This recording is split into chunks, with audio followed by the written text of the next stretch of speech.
Welcome to busy season. It's going to start ramping up the amount of rounds, the amount of opportunity, the amount that you can say, right, I need points, and I need points quickly. We head ourselves over to the Dutch dunes on the northern coast then of Europe as Zandvoort plays host to this fifth round of the Moza Racing Porsche Pro Invitational. My own Shakespeare here bringing you all of the coverage. Zach Caven is alongside with me for today's action. And Zach, I am looking so much forward to all of this that is going to be going into play, because when you get yourself involved at this stage of the championship, this is what I like to call meat and potatoes. This is where you build championship runs from. Yeah, absolutely, Jake. Good evening to you. Good evening, everybody. Good to have you along. Second round in the 5-run stretch that we've got in the period of about 11 weeks. Very, very frantic patch of the season. And you're right, you're going to earn your stripes tonight, mate, because this is such a polar opposite race circuit compared to what we dealt with 3 weeks ago at the Circuit de la Sarthe. You look at how wide open and flowing that place was, and the unlimited opportunity to slipstream, draft and dice and slice.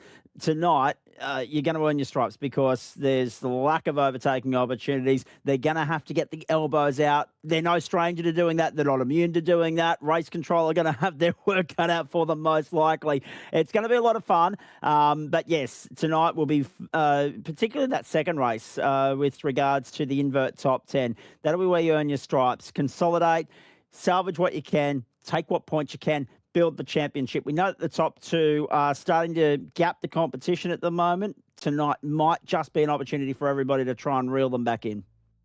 It's going to feel like a bit of a Gizzy Light circuit as far as it goes, because of the fact that it is part oval inspired, as various elements will show. So this is where we are, July 15th here with a 7100, as we have seen many a times before. But we are getting right into the stretch between here, round 5 and round 9 over at Shell V Power Motorsports Park at the Bend. It's going to be 2 months of frantic racing to get yourself in. And the big key as well is what looms 2 weeks from now, the 60, 60, 60. And then a couple weeks after that, the big 41-40 over at the mountain.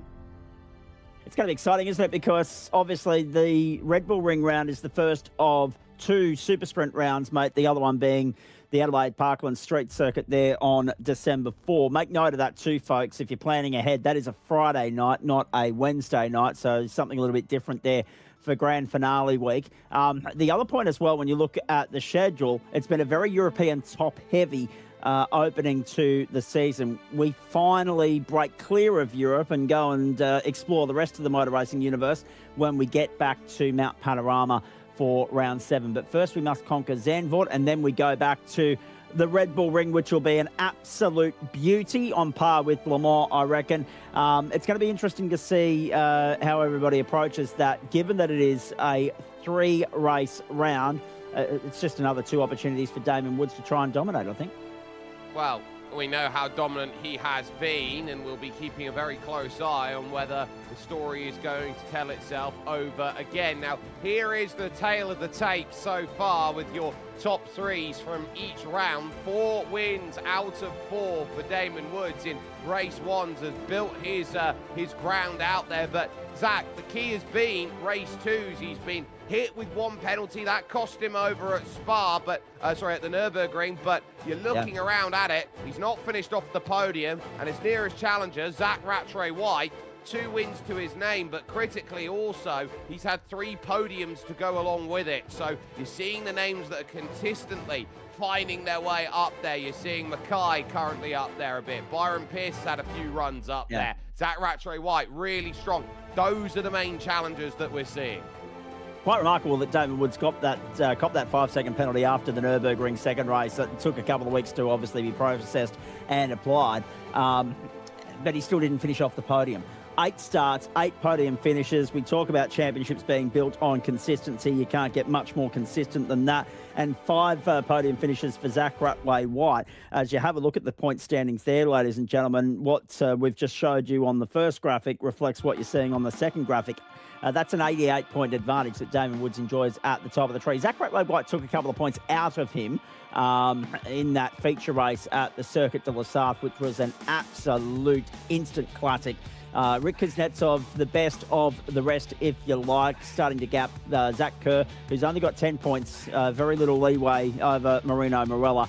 And then Seth Brown, Dean Mackay, Brock Gilchrist, Jack Vittis, and Miles Burgess. Interesting, when we look at the previous graphic, Brock Gilchrist and Miles Burgess aren't two names that I've mentioned or were mentioned as podium finishers so far. So this is interesting, Jake, because you look at the guys that are well out in front, as you can see, Ratway-White and Damon Woods. That's no surprise to anybody. But look at the amount of people that are just knocking at the door, and I'm hoping me knocking on the desk is coming through the sound effects at the moment. the knocking on the door. 10 different drivers have bagged the podium finish so far this campaign. Byron Pearson, Dean Mackay, Marino Morella with doubles, as opposed to singles for Tom Bewley, Rick Kuznetsov, Dylan Shepherd, Jack Vittis, and Zach Kerr. But Miles Burgess, Brock Gilchrist, 2 guys that are in the top 10, yet to bag a podium finish. Can tonight be the night that they turn that around? Well, we will have to see. And let's break the points down then as far as they have scored, and the keys have been the race 1s and race 2s. So Damon Woods, of course, who has been flawless in qualifying, flawless in race 1s, has a maximum point from that regard. But you're seeing, though, still holds the margin, actually the biggest dent, and this is going to come as a surprise for someone who's not actually won a race 2 here, Zach. He's actually made the biggest dents by getting on the podium 4 times in race 2s, ahead of Zach Ratway-White, Rick Kuznetsov, Zach Kerr. You're looking around, Miles Burgess, for example, race 1 demon, race 2s haven't quite been going the way that he's been needing them. No, not at all. And it's interesting because we've been talking about this all season, and you wanted to highlight this specifically, mate. And I'm glad that you did. And it's a nice little bit of intel and insight for our audience at home. There's only a third of the points on offer for any given night available in race 1. Obviously, when we get to the super sprints, it's an even split down the middle. Everything weights the same. But more points available to you in race 2, which brings the invert into question, which brings those that have a bad run in race 1 into question, trying to recover some ground in race 2, tear their way through the field. Some do it better than others, which is why we talk about the skill set of Damon Woods and the way in which he is just a genuine, versatile all-rounder. He qualifies well, so he carries that 1-lap pace. He has no issue leading from the front, and he's pretty bloody good at tearing through the field from 10th on the grid in race 2. He's had a fair bit of practice at that so far this season. Oh, he very much has, and so he'll be looking for another chance of trying to line that up again with qualifying about to kick off. But what a circuit here at the Circuit Park Zandvoort. It's a circuit that has raced Formula racing all the way back in the 1950s, believe it or not, in its larger format. This was its changed and revised format that has now put itself into play, but takes a lot of inspiration from the Americas to build it up through Tarzan, the Hugenholz at turn 3, and the rise up through to She-Black at turn 7. And you got that big old banked finish at Ari Luyendijk corner, which finishes off the lap. It's surprising how much throttle you have here. You're over 2/3, or just about 2/3 of the lap full throttle, but the key is going to be managing yourself through a lot of medium speed corners, and corners really, Zach, like She-Black, for example, that are going to be high intensity on tyres, and how you've got to run a car like this one, this Porsche 992.2, on a knife edge. Absolutely, and your mega commitment through a rather undulating part of the circuit from the first of the banked sweeping hairpin corners. Of course, you've got that double apex sweeper 13 and 14 that brings you back round onto the main straight. But let's talk about that first sector into the second sector. You come out of turn 3. You'll see varying lines through there throughout the course of the night as each driver works out what works best for them. But then mega commitment 3, 4, 5 and 6. And then you've got to really tread carefully through turn 7, then up to turn 8. Turn 9's a bit of a breaking point. One of the criticisms I have of this circuit, and I'm usually proven wrong and happy to be so again, is that the narrowness of it makes it very difficult in these bigger, higher horsepower machines. And obviously, the bigger they are, the less you can go side by side around the racetrack. So you won't see a lot of 3x3 running tonight, but you will see a lot of 2x2, particularly in the early stages. And one thing as well, Jake, have a look at where these guys look about preserving their tyres. Tyre wear is going to be a talking point. You mentioned that a moment ago, but also trying to execute those overtaking opportunities. I mentioned earlier, you're going to have to get the elbows out more so than most other stops on the tour. There's a reason for that, and that is that it is a very tight and narrow racetrack. So these guys, if they're going to earn their stripes and push their way up through the order, they're going to not be able to afford to leave anything on the table, as we, for the first time this evening, bring you live pictures from qualifying. We should point out as well, Jake, iRacing maintenance kicking in at 10 p.m. Eastern Standard Time this evening, midday GMT, 8 a.m. American Eastern Summertime, which is why we're starting things off just a little bit earlier than usual. Yeah, it's to give ourselves a little bit of leeway so that we don't get timed out over in the final race of tonight, which is 40 minutes long, 24 laps worth of action out there as the first time's coming in. David Woods on top on a 1:33.2. So 20 minutes of qualifying with points on offering. Then you've got 18 laps available for 30 minutes in race 1. And then race 2 comes along. Critically, some drivers as well, Zach, not here today and running, as we've got Zach Hanlon out there at the moment for BM+. So no Jet Van Hemmer, no Kane Ryder, and no Jordan Malcolm, which means Jackson Raihana, once again, I think he's been quite lucky. He's had more ins than outs this season. He's had more cameos than someone that says they're retiring and then goes and does a comeback tour. Unfortunately, we won't see any more of them from John Farnham, given these recent health setbacks. But yes, he's been quite lucky being invited through the door. Same applies to a couple of our supercar competitors, most notably as well here on the platforms of the Australian Sim Racing Group. But what I like about Raihana, knocking at the door, sitting there waiting patiently for his invitation to come in and play, and has not turned his nose up at any of those opportunities, and is always fine about making them count. Sam Chapman with heavy damage right now, trying to bring himself back around. So he's had a massive smash up in the 101, and that's happened at the Hugenholz at turn 3. Lost it through Gerlach at 2. He's not hit the barriers. Instead, he has managed to use Sebastian Eskandari as his barrier. Uh-oh, here we go. On the OG Gear replay, out wide.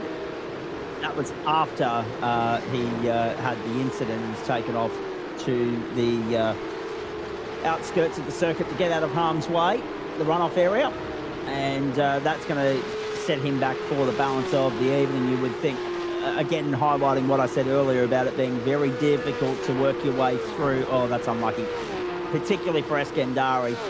You don't have a small incident at this venue. That's one thing we've found out over the years, which brings me to the next question I have for you, Jake. How likely do you reckon we are of going time certain in one of those races tonight? How likely do you reckon we are of seeing the safety car? We, of course, avoided seeing the safety car deployed at Le Mans. We will be hoping for the same here. I think we can hope for the same, but if you get an incident through the Hugenholz, there's no doubt you're going to have one out there on circuit, and you really have high levels of dissipation on incidents around the likes then of turn 3, for example, over at Sheeplat's, another corner where there's troubles. Hans Ernst, always a place where it can go wrong, and there are going to be drivers then who are going to be looking around at themselves going, well, what am I dealing with? Sam Chapman is someone who definitely needs a good qualifying, because Zach comes into today the championship of Million Esports on 403 points. He is our bubble man. Yes, and obviously not an ideal start to the evening for him. Hopefully that's the least of his issues, and he can turn it around and get back going in the right direction as the night plays on. Obviously, the other point as well, if you try to take a cautious, preservative approach and try to keep your nose clean, you could reap the reward from that forecast carnage that you just mentioned, the potential trip-up points through this middle part of the lap. Particularly in the opening laps, Jake, I'm just wondering, I'm a little bit hesitant to put a number on it, but I'm just wondering how many drivers might struggle or get caught up inadvertently as an innocent bystander in somebody else's incident when they're still trying to sort themselves out. Because what we're going to see in qualifying here is everybody's trying to find clear air, and you're already getting an indication on your screen there, folks, as to how hard that is to do on a 4.3-kilometre circuit with 40 cars arguing over the same piece of real estate. It'll be the same when everybody's bunched up at the start. It'll take a couple of laps to sort itself out and everybody to give themselves some clear air. So, yes, the probability of incidents tonight was rather high. Timing on the left-hand side of your screen there, ladies and gentlemen, shows you that Damon Woods remains the man to beat at the top of the leaderboard at the moment. 0.2, the advantage over another name we haven't mentioned, but it's great to see him up there, Jake. Hugo Allen, Jack Vittis, we were reliably informed that he's rather unwell tonight, but pushing through, soldiering on. That's what we like to see. You might notice that my commentary colleague has a fair bit of a clogged nose at the moment, so he's pushing through that. Good to see everybody soldiering on as best they can, despite illness trying to get the better of them. Jack Vittis, one of those examples, and he'd be mightily happy with third at the moment. Whether he can hold on to that through the remaining 11 and a half minutes of the session remains to be seen. Good to see Corey Lazarus also. I mean, there's a guy that hasn't... You mentioned Chapman a moment ago, Jack. There's another bloke, Corey Lazarus. Formidable front runner in the previous incarnation of the Porsche. Competitive on the world stage. Still trying to wrap his head around the 992.2. Could tonight be his breakout opportunity? He hasn't had any luck in this series, being caught up in more prangs than he'd be, obviously hoping to be caught up in. Let's wait and see what he can bring to the table, but fifth is a tremendous launch pad for him as we pick him up on screen. Right, one thing I will note though with you as we watch Corey Lazarus, Hugo Allen, who is in second, he's 28th in the championship on 312 points. He has not had the start of the season that his pace has dictated to him out there. Tom Bewley currently in fourth, but for Hugo Allen and for Antal Sharbo in the number 92, there are going to be some big concerns with the stewards because they haven't put their banner on properly at the top. Oh, dear oh dear. Not a good start to the evening for them. This is one of those, we were talking about Chapman having his issue with the off-track a moment ago and cladding the wall and cladding Sebastian Escandari as well on the way through. You don't want to be wearing the wrath of race control and stewards here and starting with an invoice at the beginning of the night. You don't want to be accruing one either at any point through the night if you can help it. But yes, when it's one of those little 1%ers, unfortunately, you can only slap yourself on the wrist. Yes, race control will do it for you, but at the end of the day, the drivers know the I's they've got to dot and the T's they've got to cross before we go racing, and those guys obviously haven't been able to do that. Let's hope that they can get that sorted and redeem something. Zach Rattray White. Ooh. Sorry, Zach Rattray White's around now at the final corner, and he's going to have to find a very awkward way to get that back in a straight line. In fact, he's pitching round the wrong way to try and get himself any way to turn this one around. Now, if you've ever seen how much banking there is up at that section, it is tough. Zach Rattray White then trying to get his word in with race control, saying, do you need some help to get yourself back out there or not? And the answer is he'll need a lot of it, and he's had to take the tow, which means his qualifying is over, and he'll have to go from, at best, 16th place, Zach. And it's funny, isn't it? Because consecutive rounds, we've been talking about Rattray White in qualifying. He took a while to put a lap down at Le Mans, eventually did that. We saw what he was able to pull off from there. Brilliant performance in race 2. A much more difficult mountain to climb for him tonight. This is how he did it. The car just got all sorts of out of shape. Yeah. One of those technical problems. He had that at Le Mans, Zach. He had that wheel failure at Le Mans, a screen freeze round 1. This time, a wheel failure here in qualifying. Can he catch a break? No, it would appear not. Let's ride on board with him and have another look at it on the OG gear replay to the right-hander. He got out of there okay, out of the second to last corner, but then the wheel just said, no, I'm not having a bar of this anymore, and it speared him out hard left into the concrete. We mentioned that you don't have a small incident here at Zandvoort. What's that, number 2 of qualifying already? We're still at 7.5 minutes of this session to go. Rattray White's launching from no higher than 16th. He's just dropped to 17th, so no higher than 17th for race one.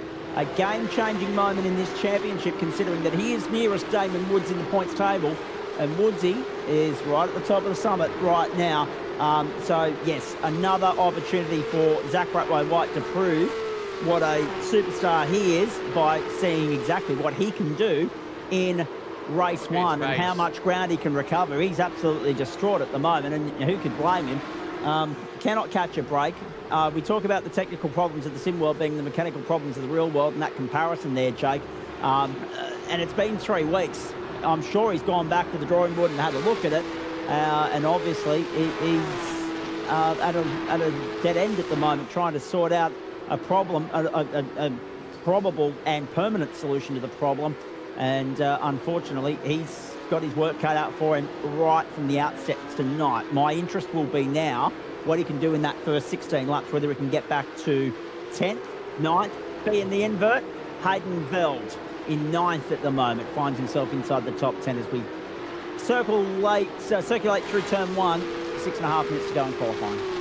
Hayden tends to like Zandvoort in whatever car that he tends to run, so this could be a driver of emphasis here over the course of running. He's just behind the driver third in the championship, Rick Kuznetsov, by 7,000th of a second, and he'll be getting the toe up through the dunes here, past Rob Slowmaker and into Schneeblack Corner here, which is Tice Hodge that he'll be using as his way to run on along. Masters Corner, you've got to open up the steering, turn and then brake, and then get into the rotation of the corner while carrying speed. It's possibly the toughest corner out there on the circuit. For those who understand Zandvoort, that corner actually goes down as far as the difficult corners of motorsports act as one of the most underratedly difficult corners, Masters Corner at Zandvoort.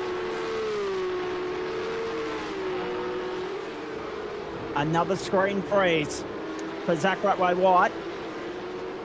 So we've just had that confirmation come through our ears, Jake, for the audience at home. Jake Kennedy in our ears and obviously producing and directing the broadcast for you at home, and everything you're seeing is his masterful work. He's had a message come through directly from Zach Ratway-White confirming that, yes, so it wasn't a wheel failure this time, it was another screen freeze. 2 on the trot, and he's on an unfortunate hat-trick when we get to the next round of the championship of the Red Bull Ring in a couple of weeks' time. And again, you're noticing as we take the OG Gear replay with Josh Perwin, same point of the circuit where his teammate Sam Chapman ran into trouble earlier. There was some debris on the racetrack, and he's looped it. He's slightly touched the wall, Jake, and he's got away with it. I've somewhat now forgotten what you were talking about with regards to the most underrated corner of difficulty here at Zandvoort. We'll come back to that a little bit later on. But the Vermilion boys in a little bit of trouble early. Zach Ratway-White on a hat-trick when we get to the Red Bull Ring. Thankfully, when you get there, a little bit more runoff area than what you've got here. And I don't think that's something we've spent a hell of a lot of time alluding to or elaborating on so far this evening. But it's there for everybody to see at home. You don't have much room to breathe here if you come unstuck.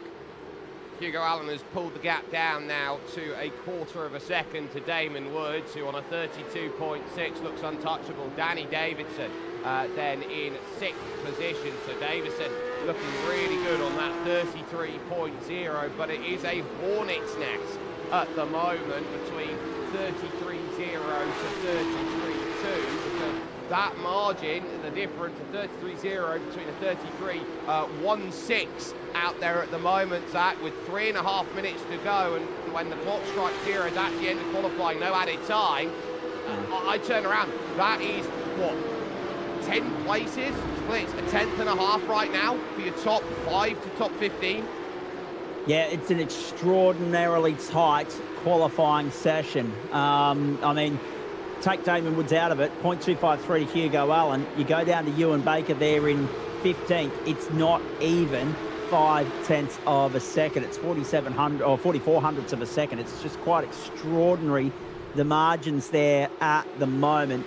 And you've got to go outside the top 28 to find anyone outside that 1 second threshold. Lachlan Capel in 32nd, the first one to be more than a second away from the pole time, which currently sits with Damon Woods. Byron Pearce trying to find a way into the top 10. Does so up at a 7th. Nice jump from 12th to 7th for Byron Pearce. And another one that we highlighted at the start of the night. He's picked up 2 third-place finishes so far in this championship. If you're hoping for more of the same tonight, here's Zach Kerr as he makes his way through in 12th now, just having been punted from 11th by Byron Pearce. He'll be trying to get back into the top 10. And of course, if you're Hayden Veld or Zach Kerr, if you're starting 11th or 12th in that first race, you're not too despondent or not too displeased with that, Jake. You'll be hoping to benefit from some of the shenanigans that are likely to unfold and pick up 1 or 2 spots, find yourself into the invert. Here comes Kerr across the line. Let's see what he can do. Corey Lazarus has moved up into 4th spot. That's the other point that I wanted to make.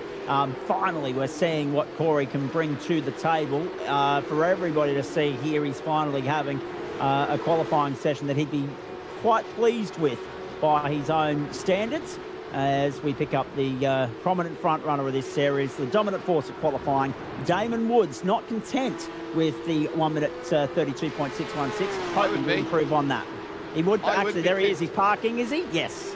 Yeah, with 1 minute 33, he wouldn't be around to get another lap, so everyone crossing the line now is on final attempts here to cross, and critically for Damon Woods in the championship, the drivers inside the top 5, none of them outside of Damon Woods are starting inside of the top 9. Zach Kerr is his nearest challenger in 10th place. Can you believe that here in qualifying? Jack Widders currently 3rd at the moment, looking to improve. 32 flat first sector, 33.7 on the second, looking to get this to chuck to the line, and he gets a little bit wide there over the berm as he crosses over. 133.4 is not going to be enough to go and get more improvement. The likes of Jackson Raihana trying to improve right now is down on the 33.9, and so isn't going to get that one to go either, but it's going to be about the final stages. Eskandari can put himself up in the noisy seats if he wants to go and get this sorted. He crosses the line on a 33.6, which isn't quite what he was hoping for on attempt, but you've got drivers like Seth Brown, who's 6th in the championship. He's down there in 25th place. Hayden Bell can't improve either. We'll see the likes of Seb Varndell making a push with a 34.1. He's not going to get there. Zach Hanlon neither will get that one sorted. So a qualifying that is going to absolutely shake up the noisy element of it. Tom Bewley will be the last car over, and he gets a 33.1, which won't be enough to improve. But my goodness me, has everything just come up 56 today as far as qualifying and race 1 is going to be concerned, because Damon Woods in the number 56 has got himself a qualifying he can be proud of. He's clear by 2 1/4 tenths of a second over Hugo Allen for Auto Moves Racing Team, who are making some big moves in the drivers' market internationally. Jack Widders then is going to be 3rd, with Corey Lazarus then in 4th position, making it 2 of the Auto Moves cars on the right side of the grid, as Tom Bewley will line up 5th for Momentum, and Danny Davison for Max Boost is there in 6th. You've then got Byron Pearce, no stranger to the podium. He's 7th, with Dean Mackay for OPRX Gamma Flare in 8th.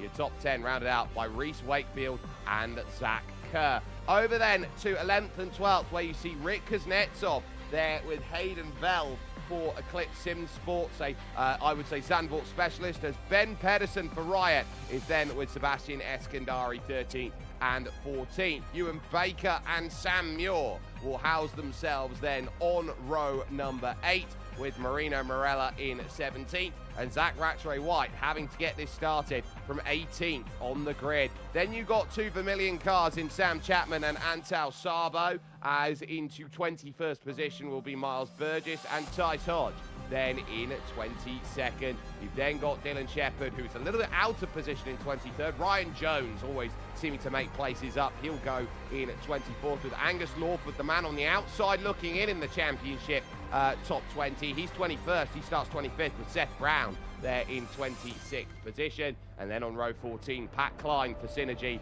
and Jackson Raihana there in 28th place. Zachary Hanlon and Sebastian Varndell 29th and 30th, as 31st and 32nd will be Lockhart Brownlee and Stuart Ellis. You've then got row 17, which sees Lachlan Capel and Stefan McCartain in the Lightning McQueen helmet. Kachow, he will be trying to move on up with Harry Lawrence and Brock Gilchrist back there 35th and 36th. Not the qualifying that Gilchrist wanted. Scott Rankin then will be 37th, and a chance to say Simon Mazzomo 9-5, then holding their drivers away.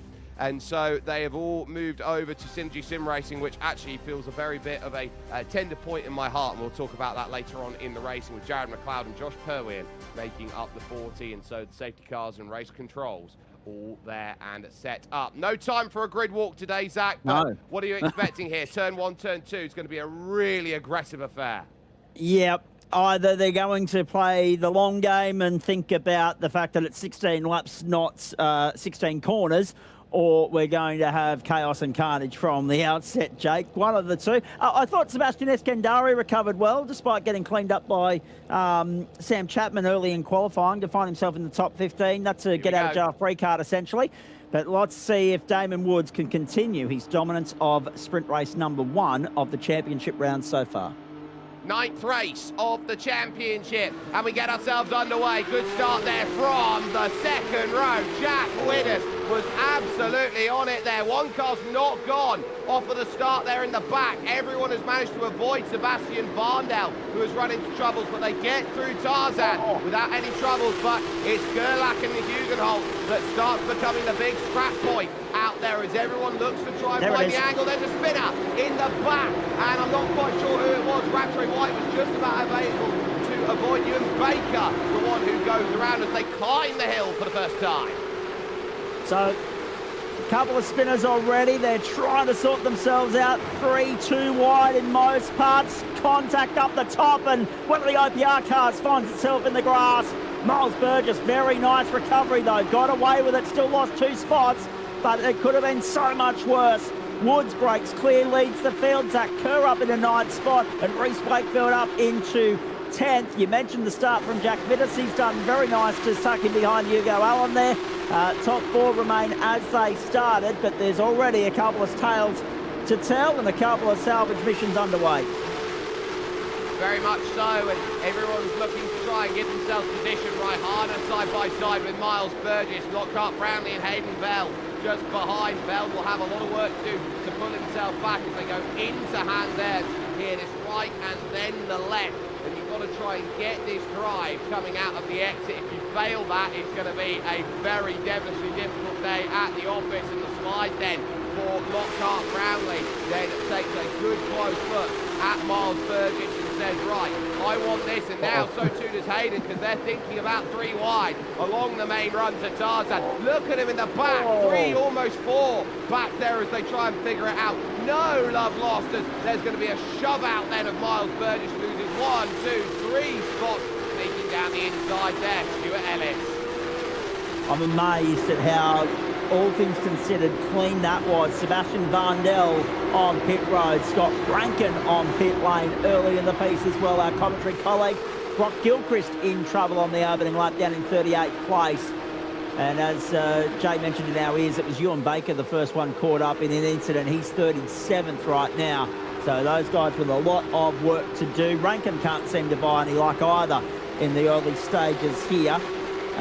Damon Woods, Hugo Allen, Jack Vidas, Tom Bewley. No change at the top. Bewley's got by Lazarus. That's the only change to the top 5 so far. Byron Pearce, Dean Mackay, Danny Davison, Zach Kerr and Reese Wakefield. We've got our eyes on Corey Lazarus. About time is all I'm going to say. I don't want to put the mic on him, the commentator's curse. It's just nice to see him at the pointy end, bringing what he has done on so many occasions previously in other Porsche championships to the table in the Moza Racing Porsche Pro Invitational. Oh, you'll get done for that one. You'll get absolutely done for that one. Ewan Baker, nothing to go. Hayden Bell just gets pushed out by Ben Pedersen. Yep. Grabs the wall, and then everyone's just got to fan out. Look at it. It's the parting of the waves around. It's almost a case of watching there the Lion King, where you get Simba in the middle, and then all of the wildebeest go flying past. It was like, when you said the tides parting, it was almost like watching high tide go to the left and low tide go to the right. talking about the undulation and the banking of the circuit in that reference. Reese Wakefield, that's interesting, isn't it? As soon as you lose any sort of momentum, especially early on in the race, doesn't matter where you are in the world, you get gobbled up, spat out, and you're trying to recover ground for the balance of the night. It'll be interesting to see what the stewards make of the early carnage that we have seen. Got one. Yep. Ben Pedersen has been given 10 seconds post-race, Zach. Ooh, that's going to hurt, Benny. He's currently sitting down there in Oh, he's just got around. Contact with Ben Pedersen's just got around, sorry. That's going to be at turn 9, and there he is, just trying to wait to safely join back circuit again. Disaster then. So not only does he drop the time, and he's got to work to get it back, he'll get 10 seconds at the end of this race, and there's a reason why you've got to keep pushing even if you get a penalty, as he just ran it in too deep, caught the back of Eskandari and unsettled himself. It's because the penalties are not administered for the grid position, they're just post-race. They are indeed, and you can forget about the lockup. Brownlee kicking up a little bit of kitty litter there on the way through. Currently sitting down in 28, chasing Stefan McCartan at the moment. Pedersen rejoined in 26, so he was 13. He dropped to 26. Here's the replay from the angle of Zach Hanlon a few moments ago. Angus Lawford with a dive bomb down on the inside, and oh, geez, a bit of hip and shoulder, but relatively clean in the grand scheme of things. Very forceful, exactly what we spoke about earlier. You've got to get the elbows out of here, Zandvoort. You're seeing already, how difficult it is for the drivers to break clear of the chasing pack, Jake, but also just how hard it is to execute and then consolidate. It's like the great Murray Walker once said, overtaking, catching is one thing, overtaking is quite another. And this is a perfect illustration of that, this entire bit of motor racing real estate in the Netherlands. Yeah. This is Ben Pedersen on the brakes, just slightly in too deep, catches the back, and then that unsettles him, loosens him up, and then nowhere to go then through the middle, and that sees him around. So Corey Lazarus then down into 6th, because Byron Pierce is on the move, gets himself into the top 5, bounding over the grass on the outside is Dean Mackay. This battle for 8th goes all the way back to the guy in 13th place. Hello, remember me, Zach Rattray-White. He's up 5 spots in this race, and he only needs another 3 here, Zach, to basically have a chance to redeem his night, to go and get back through on the top 10 reverse.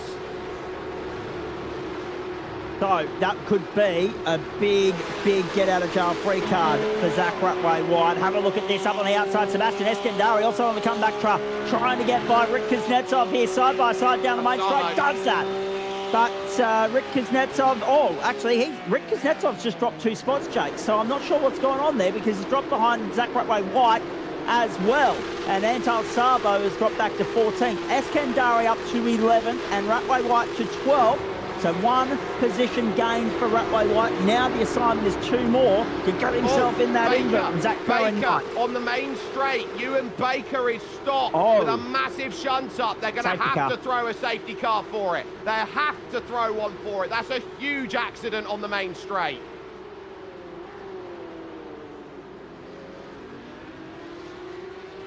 Simon Mesmo has picked himself up a black flag invoice as well. That'll be a drive-through penalty. Safety car deployed. It's not a stop-go, it's a drive-through penalty for Simon Mesmo. Safety car deployed, unsurprisingly. We can't continue running under green flag conditions with the car parked right on the racing line. Now, how did that happen? More to the point, we'll get to the bottom of that in just a moment. But the Synergy Sim Racing entry, which has been in trouble in the wars since the start of the race, Jake, it's not going to play any further part. Let's have a look at this. Coming onto the main straight, the OG gear replay. Squeeze job. Yep. Bang. And then, it's a horrible hit. Oh, he hits the side of the guardrail and not the main part of it as well. That's even worse. But Lachlan Capel there for Orbit Drop Bear was the one trying to hold the defence. Now, the question's going to be, did he leave racing room on the inside, yes or no? I argue, no, he didn't. Was he entitled to, or was there overlap by the time that he made that commitment? That's where race control's going to have a look. So on board with Zach Hanlon, this will tell you all you need to know here, because you've got to get yourself, I would argue, to the A pillar to be entitled room on the straight. Moving across, he's not there. Ewan Baker's driven himself into a hole, basically, there. I think Lachlan Capel was entitled to move across and close the space. It'll be interesting to see what race control does with that one, Jake. I mean, obviously it's hard, right, because you've only got so much real estate to work with. The car got unsettled on the inside and then clipped the Armco after that. So it's one of those interesting ones. There's more to the story we're just hearing through our earpiece from Jay Kennedy, and we'll get to that in just a moment. Let's have a look at this again. So this is going to be Hanlon, first and foremost, who's going to get moved out. So here's the move by Lachlan Capel. So that's the first little hit. Now watch the second part here. Whoa, he has to abandon stage right there to get out of the way, and then suddenly Capel's got the guard up here, and he's going right. Well, it's elbows out, and he's frillier than a lizard. Yep, so let's play it through again and give everybody at home another look at it, because you can see the defence work starts there on the inside. That's fair, that's fine, not a problem. Once that Porsche gets into no man's land, tries to get out of no man's land, knowing that he's got not much room to work with on the right-hand side, bang, into the wall, and from there you are, unfortunately, a passenger, and that's a wild ride that Ewan Baker's not going to forget very quickly, and unfortunately it sets him up for a date with the very back of the grid for the start of race 2. And thankfully, Jake, only 1 or 2 laps there behind the safety car. We've completed lap 6 at the end of this lap, only 2/3 of the race to go, and once more Damon Woods with an opportunity to break clear of the chasing pack, but it's a tremendous second chance for Hugo Allen and Jack Vitas to go with him. Well, a lightning fast safety car period here, and I think they realise we're on a time cut, so we've got to get things done quickly here today. So Woods, Allen, Winnett, Tom Bewley, Byron Pierce, who's had a good run, back up to speed. Great launch there by Damon Woods. Look at this, shuffling, trying to get everything away, and they are all going to now overlap here on the run to turn 1. You've got Eskandari, for example, side by side with Reece Wakefield. They'll dive in. Byron Pierce just about gets himself into line. They'll work over to Gerlach. You've got Raihana 3 wide on the outside. He's going to lose out big time there with Shepard and Ryan Jones having their straps. So they'll now move into the Hugenholz then second time around, and hopefully give yourself enough room to go out there and attack. If you fight to the top end, and there goes one of the Vermilion cars, or one of the Eclipse cars. It's only a matter of time. Seth Brown drops down to 33rd position at the best out of all of that. Great restart for Damon Woods. Hugo Allen tucked up in a second spot. Jack Vitas, Tom Bewley, Byron Pierce. So Pierce is the big winner out of this restart. Corey Lazarus drops down to 6th, but still, as far as I can recall, that'll be his best finish of the season if he can remain there. He wants to keep his nose clean, but then he wants to get the elbows out and go racing as well. Back down on the inside, trying to get by on Byron Pierce was Corey Lazarus. Elbows out racing. This is what we like to see. And Corey Lazarus needs to get the elbows out, because I have to keep scrolling down to find him. He's 42nd in the championship on 200 points. So he's got a lot to do. Big kick it out from Lazarus though. This will open up Dean Mackay with a chance then to go on forward. 018 has been given a pit lane penalty then. So that'll be Lachlan Capel, who will have to come down in, serve the penalty and go out. They ruled it on the leading car there, which I think is a little bit harsh, but he was driving very aggressive for it. Back on the main straight here, lap 8 of 18, almost halfway, and lunges available, because here comes the pass then from Zach Kerr down the inside, and Danny Davis. Oh, Wakefield gets a shove in the door. Oh, this is good stuff. Hard stuff, and no doubt. Trouble! Third place! Out to the outside it goes. It's trouble for Jack Widders. Oh boy, can you believe that? No luck for Jack. Happening. Best qualifying of the season, more cars involved. Widders is going to be able to get out of there, but any hopes of a podium finish have fallen by the wayside. 3 cars caught up in that. Jared McLeod, one of the others, so too an OPR entry, and all hell has broken loose. Down on the inside. What's rule 1, Zach? Don't hit your teammate. Correct. Yep. Well, actually, rule number 1 is have fun, and rule number 2 is don't hit your teammate, but it depends on what sort of level of competition you're competing in, I guess. But yes, no, that's a big no-no. I don't envy those boys for the upcoming debrief at the end of tonight's racing, Corey Lazarus now the beneficiary of that, up into fourth, and could be, along with Hugo Allen, about to add their names to our podium finishers list in season 2026. The OPR entry got checked up, trying to steer clear of the carnage to the outside, came down and got collected in the process. And unfortunately, all those people trying to get through that part of the circuit would have been under yellows as well, Jake. Racing incidents, that happens. Everybody checking up, reflex response time, all coming into question. I'm sure race control will review that, but very hard to throw the book at anyone trying to take evasive action. What a fight for the bubble, and that's the contact that breaks the camel's back into the safer barrier. Goes Danny Davison, and that is going to be him. Ratway White's out gone. of it. And Zach Ratway White in trouble too. Yep, he got turned around. He was sideways. You'll see it on replay with thanks to OG Gear. He was sliding through turn 3, Jake. So it was a double moment. The kitty litter for one. Ratway White, watch this on replay with thanks to OG Gear. Have a look at this. This was inevitable. They couldn't keep going this aggressively without it coming to this. Bang. And then Zach Ratway White on the outside. Oh, he just gets attacked for his troubles there. Caught on the outside on a very fine line. So if you put yourself up on the top there at the Hugenholz turn 3, the higher up you go, the better it is. Into the gravel, both goes the line set of, I believe that was Tice Hodge there in trouble. And now, look at this, Dylan Shepherd it was. He's now having to be uber aggressive on the defence because that's Marino Morella. So Rick Kuznetsov is now potentially staring down an invert pole position. Tice Hodge back to 19th in all of this. There's Sam Chapman. What a recovery from Chapman. Up into 17th, 16th now down on the inside, back onto the main straight. Marino Morella, the next target for him. He's just got by Jackson Rayhana and Hayden Veld.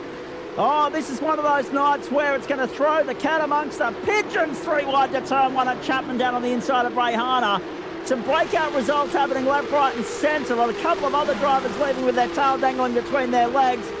And we've got no idea what's still coming our way, ladies and gentlemen. This is one of those open playing field sort of nights. So many breakout results, so many twists and turns in the narrative of the season that is the Moza Racing Porsche Pro Invitational. And this is only round 5, the start of the second third of the championship. And the aggression, the mongrel, is of the highest possible level at this point. And there's still one race to go, Jake, not least 8 laps left in this one. Well, I'll just say with calm, Damon Woods is 1.3 seconds clear of Hugo Allen, who they themselves are nearly 5 seconds clear of Bewley, Lazarus and Pierce. This is the battle going through then at turn 9 over towards turn 10. Big lunge to the inside then as Simon Mazzomo trying to get himself a pass then over on Josh Kerwin, and he'll be looking around. You should be passing, and the answer is no. I'm losing one at the moment because Ben Pedersen is going to go to the outside here trying to get this launch, trying to get himself down to the inside, and he says, yeah, I'm going to have that one because my role in today's race is to try and stay alive. Corey Lazarus then here in 4th place, looking backwards, not the way he wants to be going, because here comes Byron Pierce to the inside, gets alongside the door, scrapes a bit of blue and black paint on the lovely pink and white, and over into Gerlach. Now it's going to be tough because the outside wins the line here. What a block pass that is from Lazarus. Held that a treat. And now Byron Pierce has to reset and go again. And this is the thing, Corey Lazarus, the points standings at the moment and where he sits in this championship, not a fair reflection of the calibre of driver he is, and the fact that he is a Porsche racing specialist. Keep an eye on him. That was brilliant to defend Byron Pierce, and Pierce has been one of the great breakout performers throughout the GT Pro last year, the Porsche Pro this season, but he's got his work cut out for him here now that Corey Lazarus is on song and humming along nicely. He'll work hard. He'll earn his stripes here if he's to find a way through the staunch defence of the 0-4. So, find a way, any way to go and get it done, because we'll be at 7 laps to go next time across the line, or 11 minutes 45, because remember, we've had a safety car period. We are laps or time today on this, and they will be having a little bit of a question mark of how much time do we actually have left in this race to go and make it happen. Sam Muir at the moment for Synergy Sim Racing. He's eyeing up one here on Antal Sabo. Sabo +9, +4 for Muir. That actually right back. But where do you want to go? Just defending here, there, and everywhere along the straight. Muir to the inside, but Antal Sabo is not giving this one up without a fight. He's trying to work the outside, but the Oracle decides to run out. And now here at Gerlach turn 2 once again. Hold it steady, has to scrub the speed, trying to get to the inside to cover the line. But again, the outside's going to get the better run off the exit. We're going to be 3 wide off the exit. Big block thrown on Zach Rattray wide. And Rattray White, of course, trying to work his way back into that top 10. Had his hands on a invert starting position a few moments ago till that contact at turn 3. Now, trying to work his way back through on Antal Sabo, who's not going to work in Rattray White's favour. He's not going to make it easy for him here. He's trying to get by Sam Muir. Everybody's got their own agenda. Rattray White to the inside and then locked it up, crossed up, caught the wheel, caught the position, consolidates 12, and then gets a nudge for his trouble. Sabo's not happy there with the contact at the corner, and he's driven at the door there of Zach Rattray White, who's immediately making race control aware of that. Antal Sabo's lost his head. Oh, there's a spinner in front, it's Tom Bewley. Oh, wow. So Bewley drops off the podium, which brings Corey Lazarus onto the podium, Jake. Now, you'll notice in the top left-hand side of your screen there, folks, the clock is counting down. We're inside the final 10 minutes. But we are also inside the final third of the race. We are on lap 13 of 18, so provided we don't get another safety car, this race runs full distance. Down the main straight we go. Bewley now drops out of the invert. Rattray White moves to 11th. Now more forceful, aggressive running on the inside between, I reckon that was Rayhana and Hodge. Hodge down on the inside gets by Rayhana, and Rayhana was very mindful of the penalty that was handed out earlier for being too defensive, hugging the inside of the racetrack when you've got an overtaking car trying to make their way through, and gave good racing room. Oh, just catching the inside curb there. And it's an anti-cut curb for Tom Bewley. And look at what now goes on for the podium, because Byron Pierce is through on Corey Lazarus. What a run Byron's had, and he's no stranger to podium. Zach Kerr, for all the money in the world, he needs this. This is big for his championship right now, if he can get himself up on the podium here. Currently looking for 2 auto-move cars up there. And look at it, it's just drive off the exit of the Hugenholz. It's so important, that corner, with the new updates to the circuit done about 5-6 years back. Have a look at them. The level of aggression, we mentioned it earlier, that they were going to have to big be. One. Big one at the back. Antal Savo's around. Okay, there'll be more to that. There'll be more to that, and if he wasn't already agitated, he will be now. Hayden Veld also plummeting down the order back to 22nd position, and all hell breaking loose here. And that car of Hayden Veld's, he's going to be able to limp it back to the lane. Oh my goodness, the amount of drivers, Jake, now staring down a date with the back of the grid in a really hard uphill task and battle in race 2. It's a growing list. And unfortunately for Hayden Veld, he was looking good earlier, and any chances of a promising result have evaporated in the blink of an eye. Have a look at this. So Sabo's lost it all on his own. He's just been too eager on the power here, so he's trying to fight it back, trying to catch it. Hayden Veld just catches him, wrong place, wrong time. And there's the hit, and they both find their boxes. I look at that positions gain. There is only one bar of red, which is Tom Bewley. Everybody else inside the top 10, top 20 even, are net even, Zach, or they've gained places. That is mental. It absolutely is. I mean, 11 spots for Lockhart Brownlee, 12 for Jackson Rayhana, 11 for Dylan Shepherd. So for those guys to be in double digits, that's a massive, massive positive spring in their step.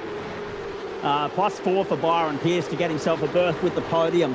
And Corey Lazarus, he has finally broken that defense of Lazarus to get through onto the top step, onto the bottom step of the podium, I should say. But Lazarus has now got his work cut out just to try and hold on to 4th. Look at that chasing pack.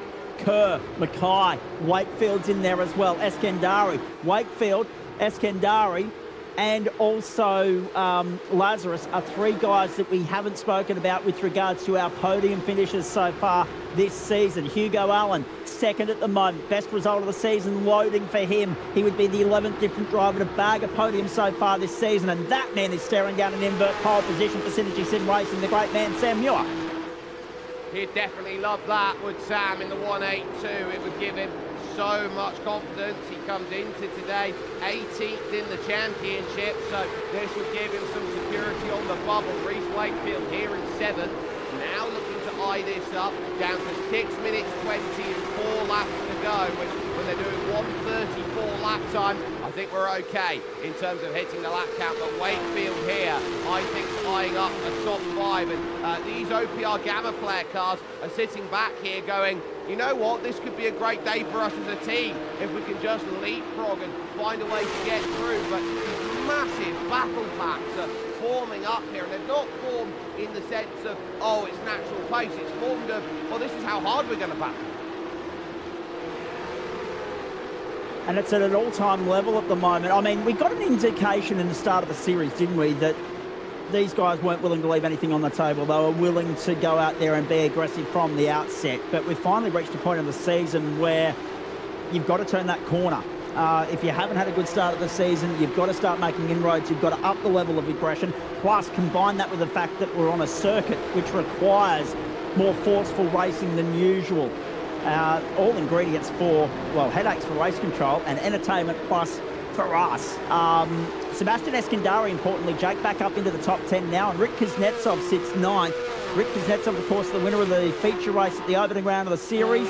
And Sebastian Eskandari, a young star on the rise, might finally get his chance starting at the pointy end of the field here, and let's see what he can do with some sort of clear air. Here's Dean Mackay. 6th place, looking for a way to 5th here. Gerlach, turn 2, the Hugenholz then, turn 3, and they'll all take the same line, really hook it up, get the drive off the exit here, and it's all about that drive. It's going to give you the difference maker as you head over to this section.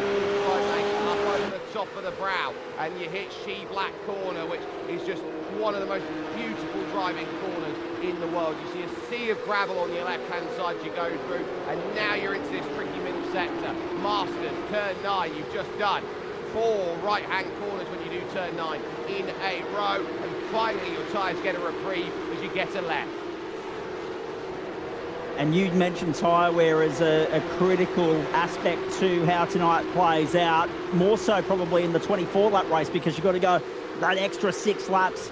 Again, this one on the 18. I think I misspoke earlier and said 16. Apologies for that. But yeah, on the 18 laps here. But still, these tyres will be begging for a break once we get to the end of this race. Damon Woods is broken clear. He's doing Damon Woods things. He's clear by 3 seconds. Hugo Allen's 4 seconds clear of Byron Pearce, who's clear of Corey Lazarus and Zach Kerr. We've picked up Kerr chasing Lazarus back round to the main straight. 2 laps to go in the Netherlands.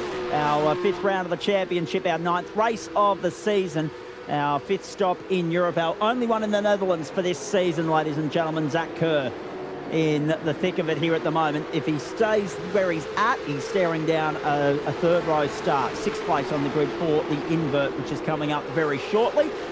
But as we've already seen so far tonight, I don't think these guys are willing to play the processional long game here, so expect another move or 2 between now and the checkered flag. I would do, and Antal Sabo, who has retired the car from the race, gets an extra 15 seconds then in his back pocket as well, so he'll be even further back with that result. As right now Bewley makes a pass of Dylan Shepherd up at Sheepback, gets him to 12th as Kerr in 5th, holds himself steady. There's Stuart Ellis down then in pit lane as well at this moment. There's Dylan Shepherd losing the place, but Tom Bewley of his own accord from podium now to 12th will be staring at Zach Rattray White going, yeah, this is the what could it be. Yep, and minding you that Zach Rattray White, as we have a look at the OG Gear replay, and down into turn 3, Stuart Ellis into trouble and pirouetting around, contact with the Logitech G-Orbit drop bear motorsport entry that was just ahead of him. White flag flies one more time around. Damon Woods leads us as per usual, and I say that because standard procedure in this series so far, we've seen it throughout the first 4 rounds. Why not make it 5? And he'll be the first 1-5 victory so far this season. We'll have to analyse exactly the fallout from what this means for the championship, given that all of his nearest championship contenders started well outside the top 9. Zach Ratway-White in 11th, importantly, Jake, is now only 7/10 of a second away from Sam Muir. So if something was to change on this final lap and he was able to find his way into the top 10, it'd be a massive talking point going into race 2. It really would do. Mackay looking for a way into that top 5. Muir now with a gap of about a second should be clear of Zach Ratway-White, but there could be anything that happens in this group that makes the difference happen. We've not seen a lick of him all race long. He's just not paid any attention. It's the greatest compliment you can give a driver of his caliber, to say, we don't need to look at you, you're too good, you're too quick, there's no action around you, you're absolutely flying once again. And so this is going to be the wake-up call for everybody else. If it's been 4 buckets of cold water, well, here's 5 ice blocks that's going to hit the heads of every championship contender out there, because Damon Woods, you can say here in the Netherlands he's quite great. He might think it's Hawaii, because it's the big 5 that he gets here. 5 race 1s in a row to start the season for Damon Woods. He puts a clinic on ahead of Hugo Allen and Byron Pierce, getting to the podium for the 3rd time this season. And again, a 3rd place finish. So he's very consistent with racking up what they would call in the Olympics or the Commonwealth Games a bronze medal, Jake. That's 3 of them for Byron Pierce. And a 2nd place finish for Hugo Allen. His first podium finish of the campaign. 11 different drivers now with the podium finish through 9 races. And Sam Muir with an invert pole position. And he's no slouch in a Porsche either. So cannot wait to see what he does from P1 alongside Rick Kuznetsov, the round 1 feature race winner, also benefiting from that invert front row start back then in Germany. And Stuart Ellis, we're hearing, is going to have a pit lane start as well for that feature race. So, unfortunately, instead of restarting his car, he's accidentally escaped to the pit lane. You can't do that in this caper without receiving direct discretion and consent and permission from race control in order to do that. Yes, it is a mistake, but you still wear the invoice accordingly. So he's got a pit lane start, and there's a whole host of drivers starting well down the order that have got to try and work their way back through this field over 24 laps. Damon Woods 2.9 the winning margin. Hugo Allen and Byron Pierce the podium. I'm so pleased for Corey Lazarus. Finally, a result that reflects what he brings to the table in a Porsche Cup race. And then have a look, Zach Ratway-White, that's the story for mine. So near yet so far. Had it not been for that incident, Jake, he might have been in that invert himself. He very much could have done. We're on quick fire here with Simon Mazzomo down there 25th, Harry Lawrence. He's got Rankin down there 31st, all the way down to the likes of Ewan Baker, Antal Sabo and co, who all now look to set themselves up. The grid is there and ready. Muir and Kuznetsov. New team for Sam Muir, moving from 9.5 to Synergy. What a way to kickstart this off for the season on the pole. With Eskandari, Wakefield, Mackay, Kerr, Lazarus, Pierce, Allen and Woods, your top 10. They know they've got to add an extra 6 laps in the back pocket for this, and they'll look to get themselves gridded up. Dylan Shepherd has missed the start, and so he's going to be having to go from pit lane, and a handful of drivers have done so. Green flag in the air, and we're underway for this race 2. Bad start by Sam Muir. Kuznetsov immediately through. 3 wide is going to be here over towards turn 1 as Eskandari looking to the outside now to try and get this done. Lovely start, an aggressive start to this one with Wakefield now 3rd. Covers off the beam there to Eskandari as they now look to drive on in aggressive for this second part, working through into the Hugen holes now and trying to get themselves clearance. A lot easier of a start than what we saw here in race 1. Much cleaner. Good to see. Corey Lazarus shuffled out of it back into 10th spot. We're watching the order. Jigged and jagged like a yo-yo at the moment. Car kicking up some grass over the top of the crest through that first sector. Rick Kuznetsov, Eskandari, then Reese Wakefield, Sam Muir, Byron Pierce, Hugo Allen, Zach Kerr, the top 7 so far. And we've sorted ourselves out a lot quicker than what we did in race 1. A lot more line astern, 1 by 1, single file running through the first 15, 16 cars in this field, but then it gets a little bit interesting further back. We picked up the 1-9 entry. That was Dean Mackay back there in 13th spot. You've just picked him up. And Sebastian Eskandari chasing Rick Kuznetsov. Yeah, he wants a way in, and there's going to be contact there back for Damon Woods. He's going to have to go scattering across the gravel, then in avoiding trouble. Then it's going to be Bewley trying to get in. That's going to create a 3-wide moment behind as well, and sneaking away through that is Marino Morella as he gets by. You've got Tom Bewley in the mix, Tice Hodge all there, but that was very aggressive by Corey Lazarus and not exactly what was needed. Now for a big cross of the beam. Oh my God, what a pass by Eskandari. He's far too deep though, and Kuznetsov gets it back. Yep, that was unlucky. Right incentive, right initiative, and now trying to get it done at turn 2. Geez, that's hairy. That's antsy. He'll try and get the momentum around the outside through turn 3. Kuznetsov goes round. Can you believe that? You have got Dobbin up as well. He's dropped back to 4th. Wakefield and Kuznetsov go through. Oh my goodness me. Kuznetsov back down outside the top 20 now. Hugo Allen through to 2nd, and we've got a car stop. That's Byron Pearce pulled up. I think we're going to have to neutralise this race and tuck the... Oh, no, he's towed. He's towed. He didn't have control for that. He didn't get race control for that. No, he's come back. What the hell's going on there? So he's blinked out. He's come back. He's got enough pace to go forward. Right, calm yourselves, gentlemen, because this is now how the field looks. Eskandari with a massive margin over Hugo Allen. Hugo Allen, by the way, here, Zach, he's already up to 2nd. Let's take a look at this on lap 1. Magnificent start from Hugo Allen. We'll get back to that in a moment. This was Dean Mackay's moment. Got helped out onto the grass.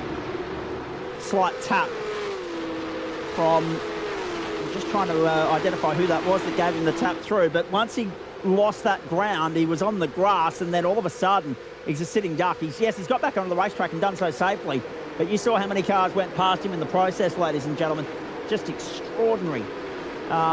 Good recovery.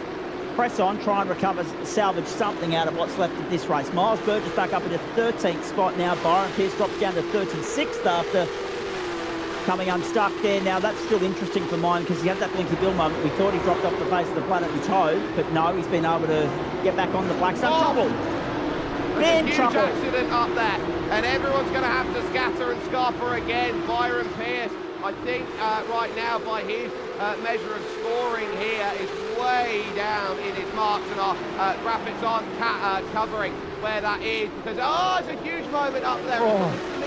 Sorry, this is around Hayden Bell, this is around Brock Gilchrist then, and they're still going to be in the gravel trying to avoid troubles then. That's going to be Harry Lawrence who is ending up being shoved out then at the moment. Sorry, Seth Varndale shoved out as far as that one goes. So Varndale finding himself with all sorts of worries out there at that point, but goodness gracious me, they are all looking to try and go through, and look at the damage here for Miles Burgess here. He's limping with damage. So another casualty for the rate of attrition tonight. Corey Lazarus picks up a 5-second penalty. We've got one car parked up there on the right-hand side of the circuit, not going any further. That's Denny Davison, and that might require a safety car. He's got a mechanical meatball flag. Stephen McCartan, Jack Vittis, and Miles Burgess also showing with mechanical meatball flags next to their name at the moment. We're down to 37 on the racetrack, if you can believe that. Pat Klein, the last of those. Massive damage for Stephen McCartan. 5 seconds we just found out for Corey Lazarus. Sebastian Eskandari leads this race. The contact was with Damon Woods. You saw that at the end of lap 1, at the end of the back straight in that dogleg section of the circuit. And a replay of the race start from Zach Henlon's perspective now on the OG Gear replay. Let's have a look at this. We yet haven't been able to identify just how good that start has been from Hugo Allen. The fact that he's +8 already. Zach Hanlon, let's watch the start from his standpoint here. Oh, he got hip and shouldered on the inside at turn 1. Wrong place, wrong time, and ultimately down to the back. Safety car gets deployed, and so for Danny Davidson there on the outside, they say there's no way he's going to get it back, and this field is going to neutralise, which for Hugo Allen will be a big shame because Damon Woods is back there in 7th and Zach Rattray-White in 6th. And in fact, Damon Woods then would have been eyeing Sam Muir, who just lost the place to Zach Rattray-White. So a chance to bring the field together, and it has really been choppy as far as they've gone, but there have been some big gainers. Ben Pedersen, for example, up 8, and what a run so far in this race, by the way, for Angus Lawford, the man on the bubble here. Zach started 26th in this one, and he's up to 16th. How sweet. Plus 10 already. Magnificent gain for him so far, and a chance to reset here, Jake, and go again as well. That's probably the best thing about the deployment of the safety car here, is that those that have lost ground already, or those that are trying to redeem ground after it all went to the proverbial in race 1, and have a look at the OG Gear replay here, ladies and gentlemen. This is when it all got ugly. This was like 4 of them. Oh, dear. So that's explaining why we've got a couple of cars that ended up with mechanical meatball flags next to their name, and it ended up on pit lane with sustained damage at the end of that second lap. And just have a look at the sea of activity on pit lane right now. 1, 2, 3, 4, 5, 6, 7, I reckon it was, cars on pit lane already trying to repair some damage here. We said it was going to be good, but it was also going to be one of those tedious rounds, ladies and gentlemen. These guys trying to work their way through a difficult racetrack where the aggression is high, the risk is high, the reward also high for the likes of Hugo Allen. Right. Dear idea. Let's take a little look then with Hugo Allen, and this is where you can get a lot of places off at the start here. So he's trying to look across, try and find his angles, his ways to go and get this sorted. You can see side by side, there's Corey Lazarus directly in front, so he's going to clear him going through Tarzan. He's then going to head to the next section here, the right then of Gerlach and into the Hugenholz, and this is where he's going to start just thinking about, okay, can I just pick up one here, one there, and there's one on the outside. So he's already made good progress. That puts him up to 6th place, and he's now looking to give himself a push to the eclipse 506 of Byron Pierce. And so he's starting to wonder, okay, well, can I just stay with the group in front, stay with the group in front? And he's done well off the start, but then where he also profiteered was with the Rick Kuznetsov incident. That's where he got himself then to 2nd. And sometimes you've got to take those opportunities when they're presented to you, mate, don't you? And there's going to be plenty of those tonight, but this explains why Corey Lazarus has picked himself up, as you said there earlier, 5 seconds. So let's have a look at the fact that, I mean, well done to Sebastian Eskandari. Great start from him. Hugo Allen, even better, like +8 around here. Yes, has benefited from a couple of incidents, sure, but good racecraft. And a little bit of luck involved in all of that. But he is there, nipping at the heels of Sebastian Eskandari. So he's either staring down a double silver for the night, or maybe he'll add his name to the winners list, be our 5th different race winner of the season, which Sebastian Eskandari could also do, which Reece Wakefield, Corey Lazarus could also do. Zach Rattray-White up into 5th now. Corey Lazarus won't, because he's got that 5-second invoice coming his way. So it could be a case of what we saw for Damon Woods at the Nürburgring. Take the checkered flag, but then get dealt the invoice. Damon Woods is 7th. So again, I mentioned to you guys in our chat thread at the start of the day that I didn't think he would, as much as we love Damon and we know what he brings to the table, I didn't think he'd have as much luck tearing his way through the field as he has done in previous rounds of the series, in order to continue his podium streak or try and do the double, which has eluded him throughout the course of this season. Tommy Bewley sitting 9th at the moment. Tice Hodge is 10th. Jackson Rayhana back there in 12th, nipping at the heels.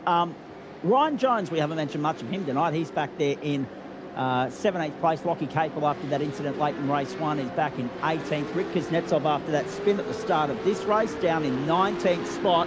And a case very much of what might have been for him. Here's the OG Gear replay with Brock Gilchrist this time, ladies and gentlemen. So more argy. Inside curve. Oh, dear. Yeah, and then he gets chucked out, and then he's got to slide out about, and everyone's got to try and scatter and avoid. And this circuit here, Zach, I'm just going to put this to you right now. It feels like a street circuit with just how close the guardrails are. Are these drivers giving each other enough respect?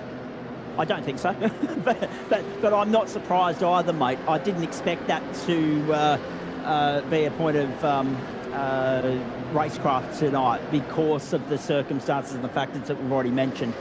Because it's a narrow bull ring, because overtaking opportunities are limited, because people are already starting to feel championship points pressure. There's the 1-9 entry getting all crossed up and out of shape.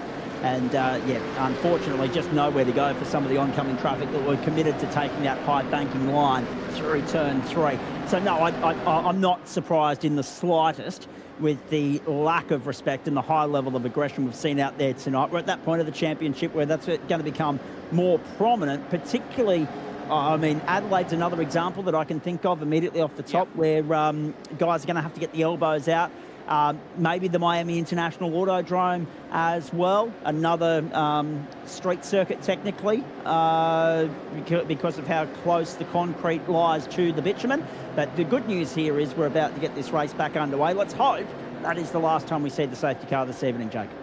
Sebastian Eskandari in control, Hugo Allen directly behind, Wakefield, Lazarus, Rattray White, Muir, Wood is how your top 7 sit. Long old hole for Eskandari. It is now starting to overlap some drivers. Now he gets the launch off of the get-go and says, right, up to pace, I'm going to be straight away. Who was good on the restart? Tom Bewley, to my mind, was. And we'll see who gets a good run into turn 1. Top 5, all good. To the outside will go Damon Woods. And there's the side-by-side between Dean Mackay there and Tom Bewley. Bewley's going to have to go around the outside with Hugenholm. And in the middle there, the Project 36 car looking to get involved. Angus Lawford with Ryan Jones. Head to the Hugenholm here. And aggro is the aim of the game with some too wide battling. And come on, gone! It just looked a little bit untidy. Massive damage to the rear of the car and struggling to get it off the racetrack. Probably not done. And maybe that second safety car that we were dreading. The 52 not going anywhere. Can you believe this? Angus Lawford was looking good. You were just singing his praises, Jake, and then it's all gone up. I owe him a drink, I think, after that. He's been having such a good night, but this will put him now in jeopardy for the bubble. And Eskandari knows that, again, it's going to be more laps that you can tick off then as they go forward. Oh, there's going to be more troubles. Hanlon's in the wall, in the back as well. So he's finding out how... Whoa! Who was that straight across as well? So that's going to be a massive accident then down at I think it's Jackson Raihana. Yep. The 15th placed 57 drops down the order now to 18th, 19th. And Lachlan Capel will make light work of him here. I don't know exactly how how the matrix of that car has come back as though it's just left the showroom floor. Surely he's going to be sustaining damage. Look at this, they're all battling together right now. There's Rattray White, Lazarus, Damon Woods. They're going to have to throw the safety car out now, otherwise they're all going to start careening into him. Look, they're already over at turn 3. What's race control doing out here? Look at them, they're all going to start screaming by him at this moment in time. I can't believe this. Well, we saw a not dissimilar incident earlier in the year at the Bathurst 12 hour, didn't we, where there was a car parked on the racetrack for about 17 seconds. There's the safety car deployed, and they're going by 2 by 2. We're very lucky that didn't end up a lot uglier, and it could well have done so. So Sebastian Eskandari still leads this race from Hugo Allen. No change at the top. Rattray White's moved up to 4th at the expense of Corey Lazarus. Damon Woods has got up into 6th at the expense of Sam Muir and Tom Bewley and Dean Mackay, and Angus Lawford, of course, sitting there waiting patiently for the all clear to be put on the tow rope and sent back to pit lane. Lap 8 of 24, so we're only 3rd race distance this time by the line. There's your championship leader, on track for possibly yet another top 5 finish in this season. But can he continue his run of podium finishes in every race? Well, the more safety cars we get, the more opportunity he gets to make inroads, the more likely that is of staying alive. Beautiful restart from Sebastian Eskandari, and the safety car finally deployed for the 2nd time in this race, and I dare say a very quick one as well, Jake. I don't think they'll muck around here. No, I don't think they will in terms of time, because the field is very bunched up already. I think the safety car was long in that first run that we saw of safety car running, because of the fact that the field was so spread out. There were so many incidents, so many cars trying to get back to pit.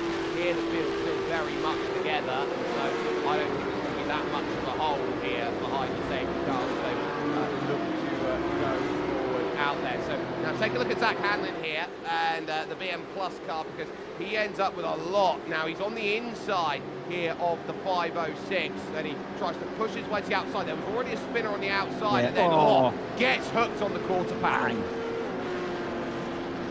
So I'm not sure exactly who race control is going to attribute the blame to for that one. I mean, you could see that Hanlon was trying to get across to cover off, but he wasn't 100% clear of the car on the outside. And obviously, as history will show, he's ended up making contact. Byron Pierce, we're riding on board with here. So this was the car in question. Yeah. Pierce had nowhere to go. Let's be perfectly honest. If it had gone any further out to the right, he's on the ribble strips, then on the kiddie litter.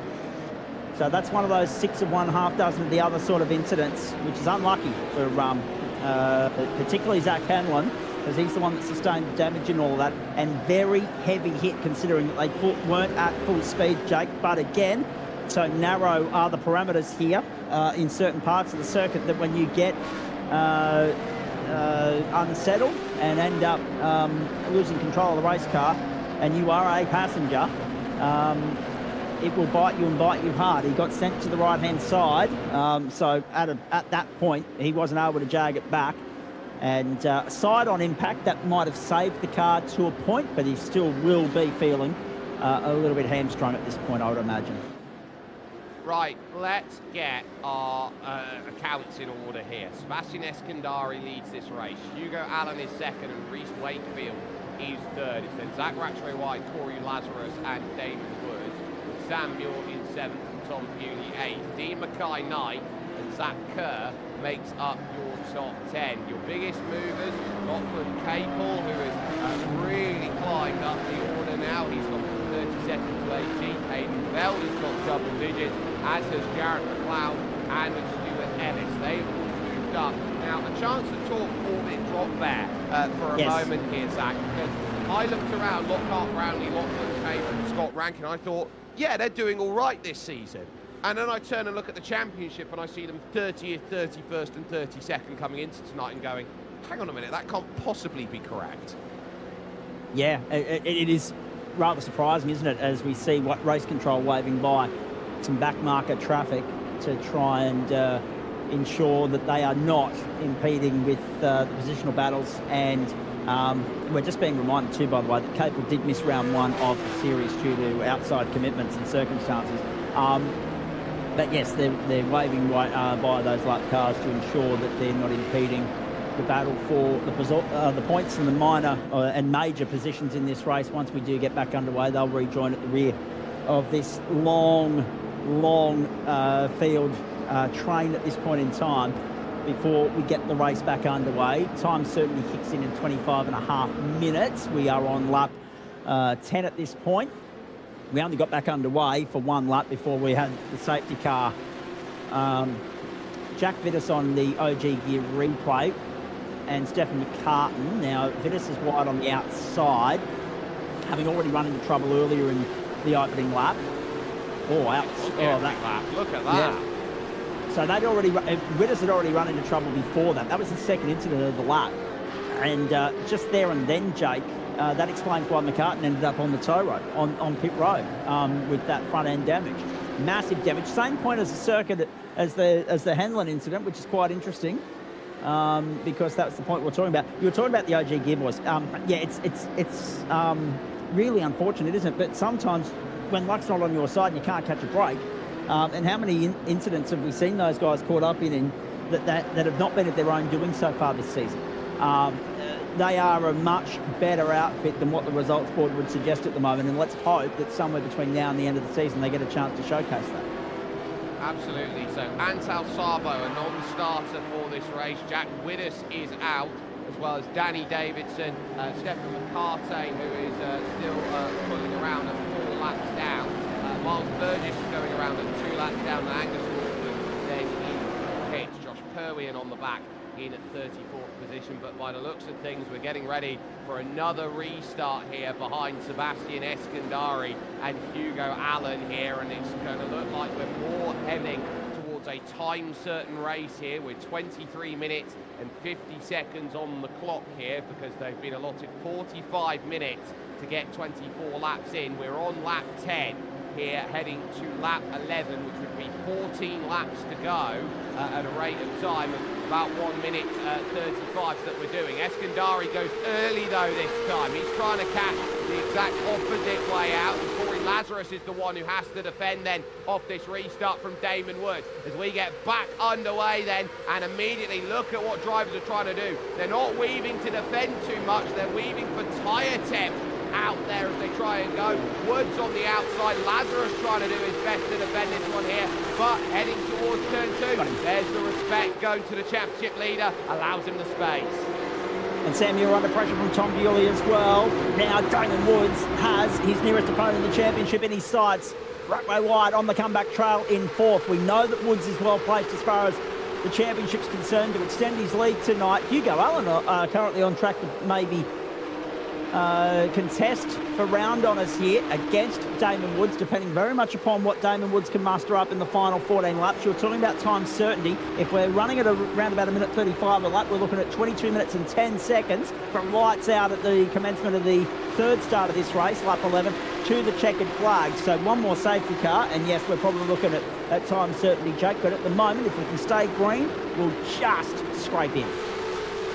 Absolutely, and that's the key. They've got to just start behaving here and give themselves a long run to get themselves out of the malaise that they find themselves in. Working through now to Anders. This is going to be Muir looking at Tom Bewley getting a little bit out of shape. Dean Mackay is going to say, right, well, if you're going to start moving about and making errors, I'm going to want to try and walk on through and walk myself to first base on the mark of that error that goes on through. Now's the drive off the bank, Arie Luyendyk corner, named after the Dutch driver who won over at the Indy 500, and some nice side-by-side. Rick Kuznetsov on the recovery trail, getting by Lockhart Brownlee, puts him back to 14.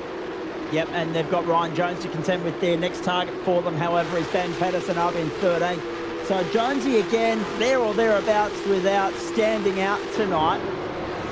But we've talked about the importance of consistency throughout the course of the evening. And Jonesy has been consistently in that bottom half of the top, that 10, 11 to 20 bracket of this field.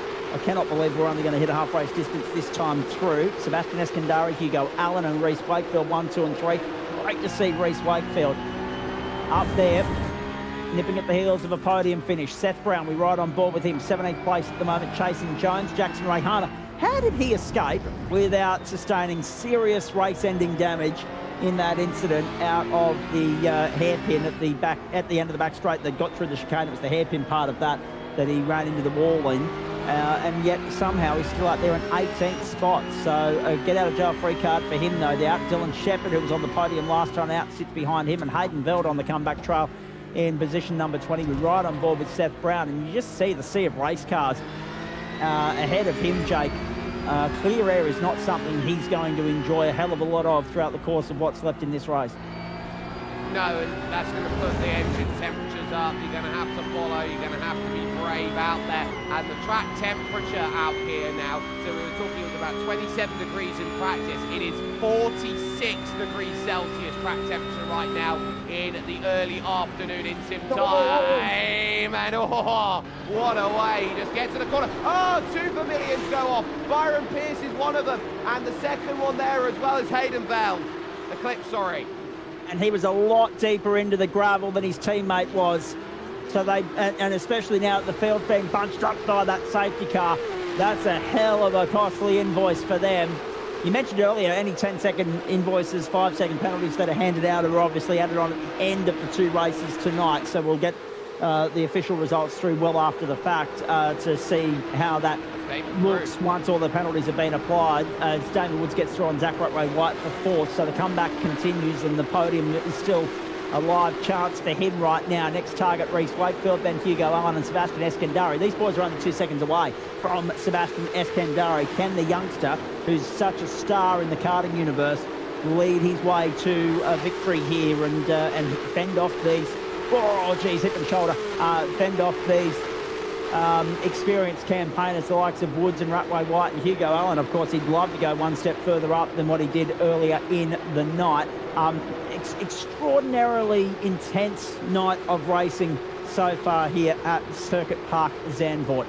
Benny Pedersen sits 13th at the moment. Ryan Jones, you picked him up. He's been shuffled back by Dylan Shepherd and Jackson Ray Hunter back into 19th. Now Lachlan Capel nipping at the heels there as well. Lap 14 underway. Yeah, so they've got a lot of good battling that's going on as they fan out behind. Eskandari and team Max Busto on top, started the night overall in 14th, got himself up to 8th on the inverse was 3rd, and now leads Hugo Allen, not really making too much of a dent. And the pass actually for Damon Woods a lap ago was really important, Zach, because you don't often get moves done at Sheep Black corner. The key, Zach Rattray White having to catch some oversteer, and basically that's enough to get there. So suddenly Reese Wakefield is the difference between 100% podium rate or not, and look at that gap, it's now 1.1 seconds. So Reese Wakefield suddenly is going to be turning around going, well, where's my way I can defend, because suddenly it's falling away. And look at him, he's tighter, he's more menacing there in the Falcon Sim Racing blue and teal that is there in play, having a little nibble down to the inside. He's going to get drive off the exit, but he's going to be on the wrong side of the road now as he heads over to Hanses. Oh, and Reese just lifted out of it and said, wow, I give you no trouble. Wow. That is extraordinary. So Wakefield concedes defeat before the contest even begins. Eskandari's got a 15-second time penalty for what happened with Rick Kuznetsov. Wowee. That is a monumental invoice. And I didn't get to finish that point because all hell breaking loose on the screen, obviously, as everyone can see at home, Jake. But any of those invoices that are applied, the more bunched up the field is, the more safety cars we get, the heftier those penalties become. Because the further you slip back through the field, particularly noting Benny Pedersen's 10-second invoice in the first race, Corey Lazarus's 5-second invoice in this race, and now Eskandari with 15. So if you're Hugo Allen, you don't contest this. You're happy to tuck in and follow Eskandari through and inherit the victory. I don't think you are, because remember in race 1, it was a 3-second margin in 10 laps that Damon Woods was able to pull. Well, they're sitting down right now with 10 laps to go, and he's only 1.7 seconds off the back. He's got a motor, he's got to put a car in between himself and Damon Woods. But the risk you run is if you don't manage to execute the overtake cleanly, you wear an invoice in your own right. So you've got to hedge your bets here, and it's got to be a controlled, calm, considered and clean move from Hugo Allen if he's to go for it. I like the idea, win it or bin it, but at the same time, you don't want to be copping a penalty from race control while trying to execute the move and put some breathing space between you and Damon Woods. That's a great run, and there's the rub. There's the rub. Eskandari once, twice, 3 times, and Hugo Allen had to reset and go again. Trouble further back. Zach Rattray White. That's a huge accident, and he's now going to have to try and drive this one away from the scene of the crime. I can't believe how horrible of a day it has been for Zach Rattray White. Again, another one all on his own. Allen can't get it done on the inside, and I think it's another screen freeze by the looks of things for Zach Rattray White to deal with, and this has been the story of his race. Have another look as it gets busy in and around everywhere at this point, in through the opening section. Mahana's gone off the road again, and bang, he just drives it in the barriers. Big spin, it's Ryan Jones. And he did well. Stuart Ellis has dropped to 21st position. He did well to spin it off to the right-hand side, off the racing line, out of harm's way, and not into the gravel. The amount of gravel that's been dragged back onto the racetrack, the amount of debris sitting there to be cleaned up on the racing line at the moment by these competitors, ladies and gentlemen, is off the chart. Hugo Allen, so you're saying he's got to try and make a move on Sebastian Eskandari. Eskandari's shown how difficult he's going to make that for Hugo Allen to execute. And there's the incident, the orbit drop bear entry getting into the side of Ryan Jones. And there's no love lost between those two stables, let's be perfectly honest. No, there isn't. Remember, even though there's a 15-second penalty for Sebastian Eskandari, he's still got to drive it hard, and that's a mistake from Hugo Allen there as he walks through. I think it's a slow-down penalty, and so he's still trying to serve it here, and he clears it now, but Damon Woods will get the inside here for Ari Luyendijk, and this was the moment you did not want to get in, because this is the battle effectively for the race lead tonight. And now on the main straight, look at a side draft in on play. Hugo Allen trying to give it everything. Damon Woods chucks it back at the inside. There's contact between them as Woods goes deep, and Hugo Allen drives it around the outside and says, you may have had a hall pass from Reece Wakefield, from Zach Rattraywhite. I ain't giving you one, son. No, exactly right. And how important is the Zach Rattraywhite incident in context to the championship? Damon Woods is going to extend his lead exponentially tonight, whether he finishes third, second or first. We know that these guys are arguing for the race win right now. We know that Sebastian Eskandari with that 15-second invoice is going to be scrubbed out of it. We don't know how far down the order he's going to plummet. At this stage, it would be behind Lockhart Brownlee in 16th, just ahead of Sebastian Vandel.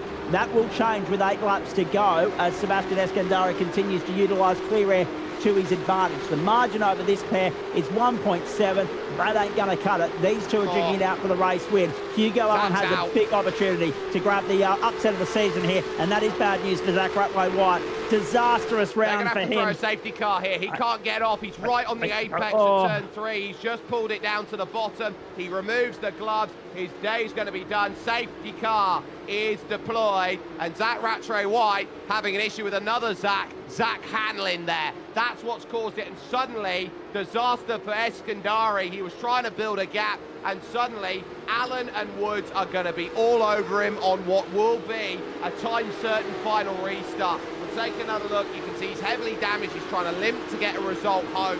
Here is Zach Rattraywhite. Hanlin joins on the scene, doesn't know the difference. Into the side, bang! What a hit there up into the safer barriers. And I dare say, even though Hanlon was hamstrung, Rattraywhite was hamstrung, I dare say Hanlon's copped an invoice for that one as well, and it's compromised the other car there that had nowhere to move, and it's just had to sit there until the track was clear enough in order to clear Rattraywhite. I was just being alerted. Pat Klein was the other car.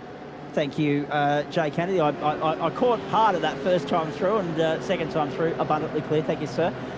Here it is again from Klein's standpoint. Look at this, unfortunately.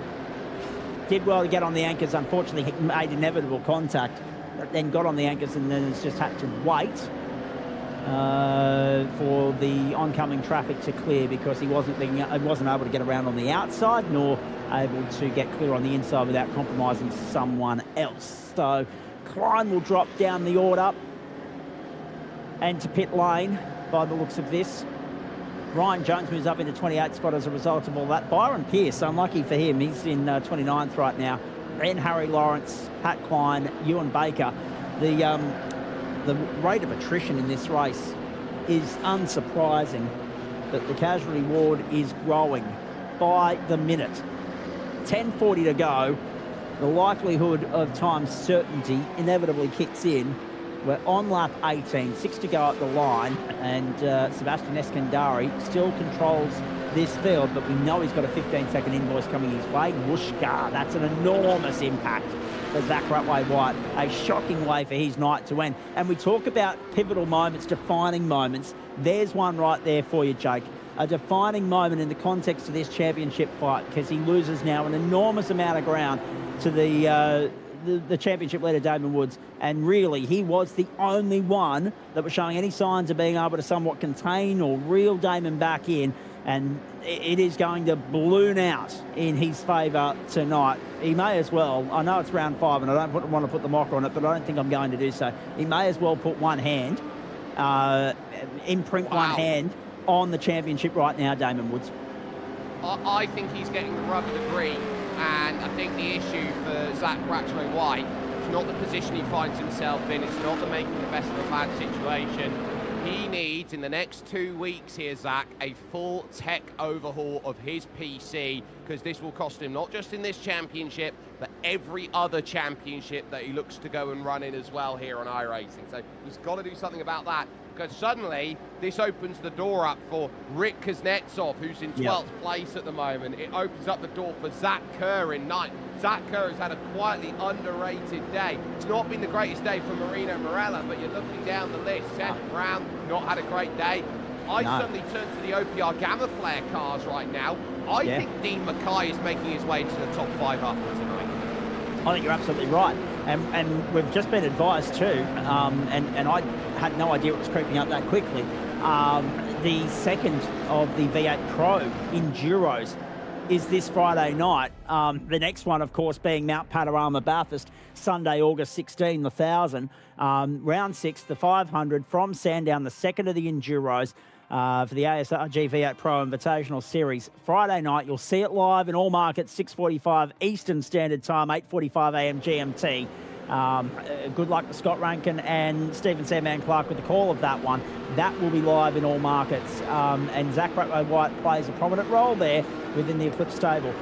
Let's hope he can turn things around, technically speaking, and I mean that in every sense of the word, between now and Friday night.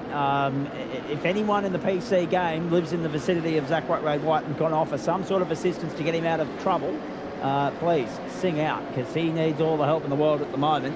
The last 3 weeks have not been very kind to him. He got lucky at Le Mans. His luck has run out here.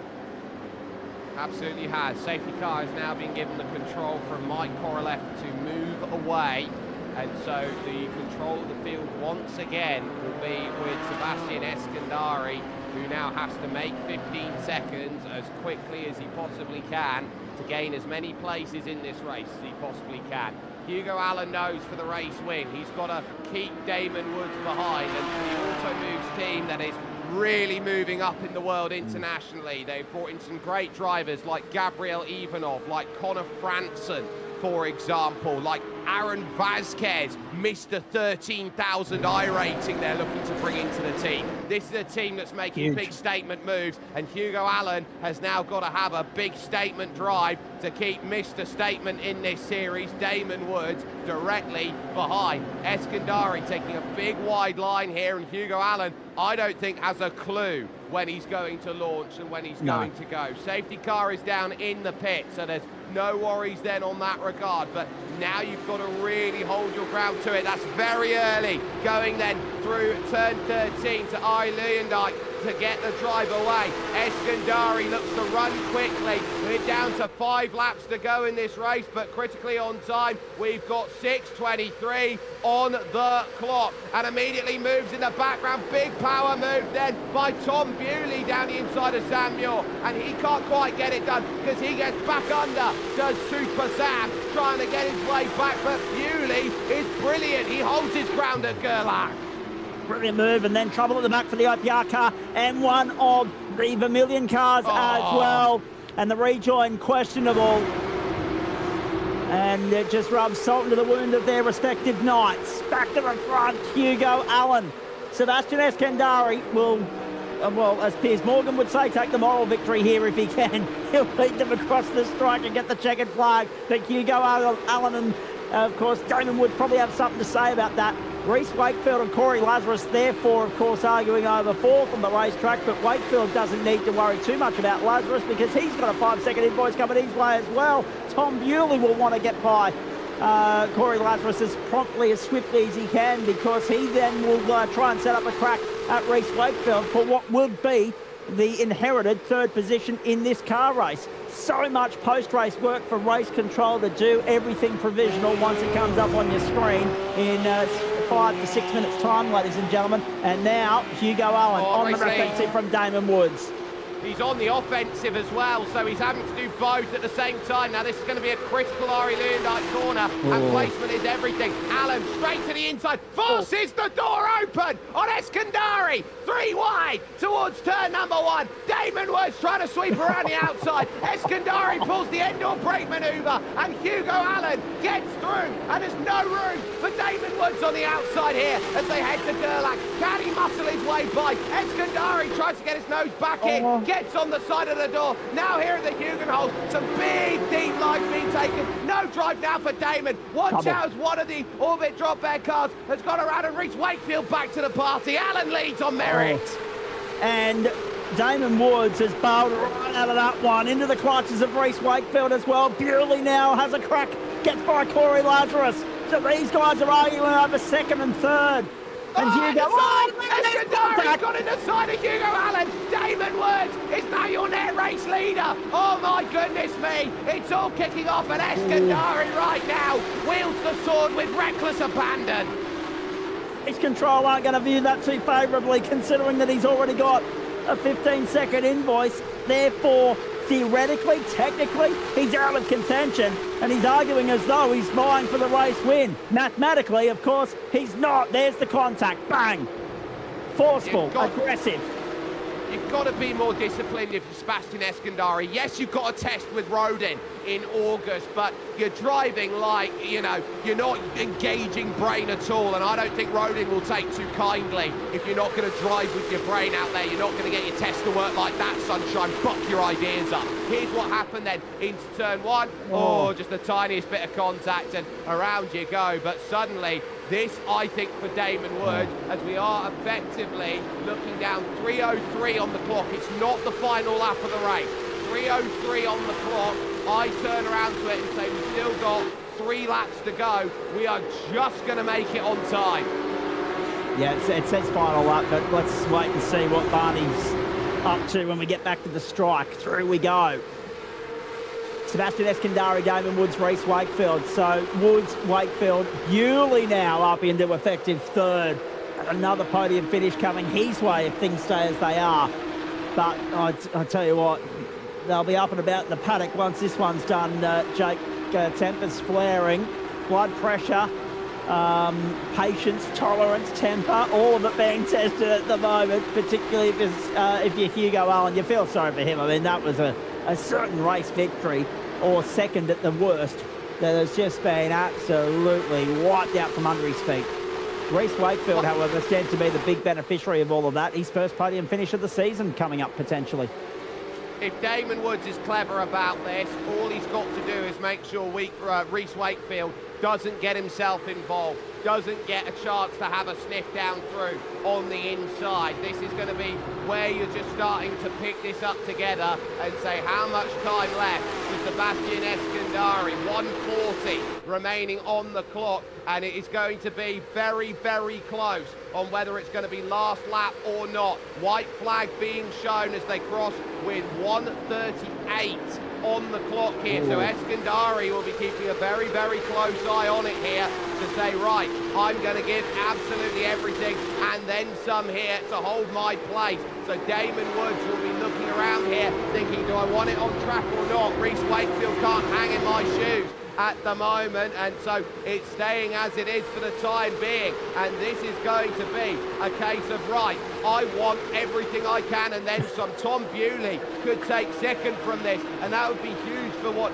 he's hoping to gun for out there. Allen currently is fourth on the road as far as the time penalties go, but Damon Woods closing down, Bewley closing down. Wakefield has to half defend this one into turn 7, and look at a drive that Damon Woods has suddenly got here and forcing himself to think about the outside going through turn 10. This is not over. This is not done at this moment in time, and Eskandari right now I think could be taking victory on circuit, but he's going to get raked heavy over the coals when it comes to what race control we'll look at here. Reese Wakefield nowhere near close enough. One braking zone remains. Then as they hit through the right of turn 13, and now finally Ari Leondijk awaits 4 races where he hasn't been able to convert a race to. Eskandari will get it on track, but it is Damon Woods at his level best, and he puts a chasm between himself and everybody else in this championship.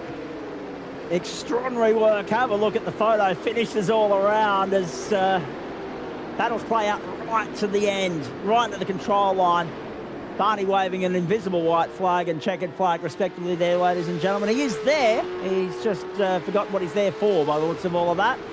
You mentioned Eskandari getting hurled over the coals there, Jake. I reckon the term hung, drawn and quartered comes to mind with regards to some of the incidents we saw there post that final safety car restart, post the penalty being applied or handed out to him previously in the process. So credit to Damon Woods. Second is good enough on this occasion. We've seen that before in big events.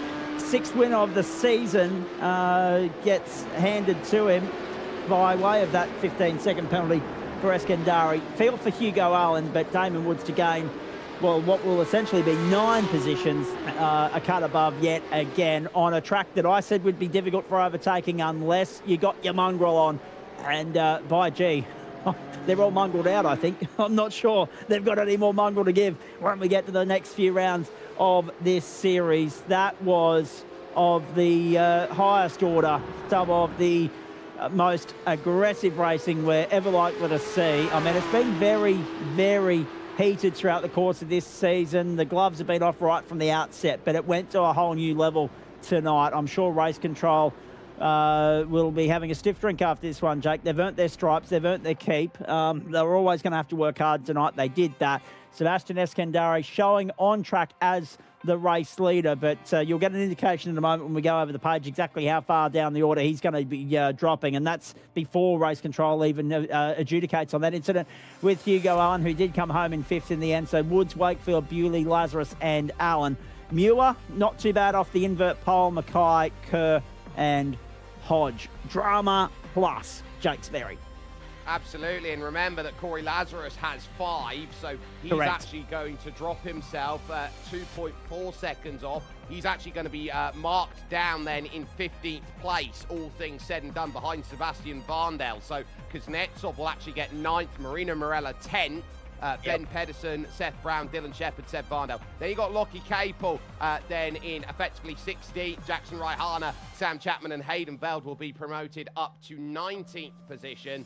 And then you keep on going. It will officially be 28th at the end of the race there to be for Sebastian Eskandari. As Byron Pierce, Simon Mazzomo, Scott Rankin, Jared McLeod in the 25 car out there because the number's so big we're going to shout it. Zach Hanlon is there in 25th position with Ryan Jones and Ewan Baker. There's Harry Lawrence in 29th and Stuart Ellis is there in 30th position overall, 21 seconds back. What a litany of cars. Yeah, what a litany of cars here. There, safety car is in the 0 out there and working forward too. But you can see Miles Burgess, Stefan McCartane, Zach Rattray-White. That is going to be the big blemish on the card. Then as he goes through, Brock Gilchrist, Angus Lawford, Danny Davidson, Jack Widdus as well. Oh, this was supposed to be his day, but it wasn't. So a lot of dramas out there. So he did finish 75% of the race. So I think Zach Rattray-White is going to get points for what he's done today. Now that's going to be critical. And we did get the whole race distance in the end, didn't we, boys? We got to 24, so yeah, 18's fine. So Sebastian Zach Rattray-White, very lucky in the grand scheme of things. You can tell by that timesheet there, ladies and gentlemen, that Zach Rattray-White's, Sebastian, I'm getting my names mixed up because we're talking about both of them. Sebastian Eskandari is going to drop outside the top 20, such is the invoice coming his way, with still more to come. Oh my goodness gracious me. You mentioned this being a big crucial moment in the championship. Damon Woods couldn't have asked for a better night. A clean sweep, a dream result, and any sort of pressure that might have been coming his way has slowly but surely been shaken off in a big way throughout the course of the night so far. The 5th round of the Moza Racing Porsche Pro Invitational Series. I mean, probably not the way you want to put distance between yourself and the rest of the chasing pack, but you've got to take those opportunities when they're presented to you, Jake, and I believe you've got the race winner standing by. Damon, Eskandari's got 15-second penalty, no shock, so you've gone double-double here tonight for the first time this season, and what a critical time for you to do it with all the troubles that Zach's having, that there's, Rick Kuznetsov was in and around the top 10, same for Zach Kerr, Morella nowhere, Seth Brown nowhere. With all the rivals around you, this was effectively the perfect storm for you today here at Zandvoort. Yeah, it was pretty crazy. It's unfortunate that Zach fell trouble to some wheelbase demons. So yeah, it's not the way I want to go and extend my championship lead, but in real life racing you have mechanical failures as well. So in the end it's similar to that, but yeah, being my mate as well, I don't like to see that happen. But yeah, I mean, I'll take a full sweep of points. It's the first time this season. Yeah, it was a pretty chaotic race, and to be honest, I'm glad it came home safe, especially after getting shunted lap one. Yeah, so talk us through pack mentality out there, because it looked like here at Zandvoort, the respect of the field and the respect of the racing just pretty much got chucked out the window the moment that the green light came out there. So for you driving at the front, you wouldn't have seen much of it in race one, but moving forward through race two, did you see a lot of that elbows out mentality of I'm going to give nothing at anywhere? And how do you look to manage around a mentality of drivers just saying I'm not going to give anything up compared to, say, Reese Wakefield giving the place to you on the straight?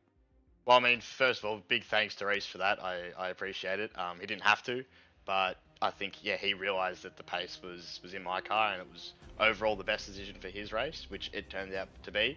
But yeah, to be honest, off the start, I was like, I just need to get as many positives as I can without risking the car. So I put myself in, high percentage moves. So like, I knew outside of turn 3 was going to be really safe because you could get a really good run off the corner and you weren't going to get absolutely shunted into the fence. And then, yeah, even in the middle sector, going for a move, I think it was turn 9, where it's pretty low speed. There's a lot of room going into the corner. And heaps of room on the exit. So it wasn't like I was trying to force the car into a ever tightening gap like you get into the last chicane. But yeah, then I ended up getting punted into that chicane, which was suboptimal for sure. But yeah, I mean, mistakes happen, so I can't really lay too much blame, but it is what it is. And then from that point, I was just like, I'll just let it play out, see what happens. And it ended up kicking off at the end with Hugo and Seb, and yeah, I was able to pick up the pieces.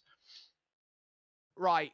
Championship lead now is going to be well over 100 points, over 150, I reckon, and nearing 200 by the time you get yourself over in 2 weeks' time over to the Red Bull Ring. Now, let's talk a difference in how the setup of the night is going to go for you. Obviously, you're a master of race ones. You mitigate the damages through race twos. Now, how do you deal with 3 very, very quick 60-kilometer races in a row and dealing with a triple header next time out? Well, it depends what the last race is going to be, if it's going to be an invert or not. I haven't quite looked into that yet. So if it's an invert, then it's going to make my life very difficult, assuming I get back to the front. But yeah, to be honest, I'm just going to play the first race just like I do every other weekend, and then, yeah, try and work my way back through. And then by race 3, it's just bag the points, I think, is probably the best way to go about it. I don't need to do anything stupid. I have the gap in the championship, so I can give up a few points here and there if I really need to, if it's going to help me in the long run. So in the end, it's all about banking points and making sure that I'm still crossing the line at the end of the day. Championship leader, and now by a large margin, Damon Woods getting the job done here today at the circuit Zandvoort. And I talk about this, Zach, for who's going to be stood alongside with you right now. Walked into today on the bubble, 19th in the championship, and critically walks away with a podium today. Reese Wakefield is here and by with Zach Caben.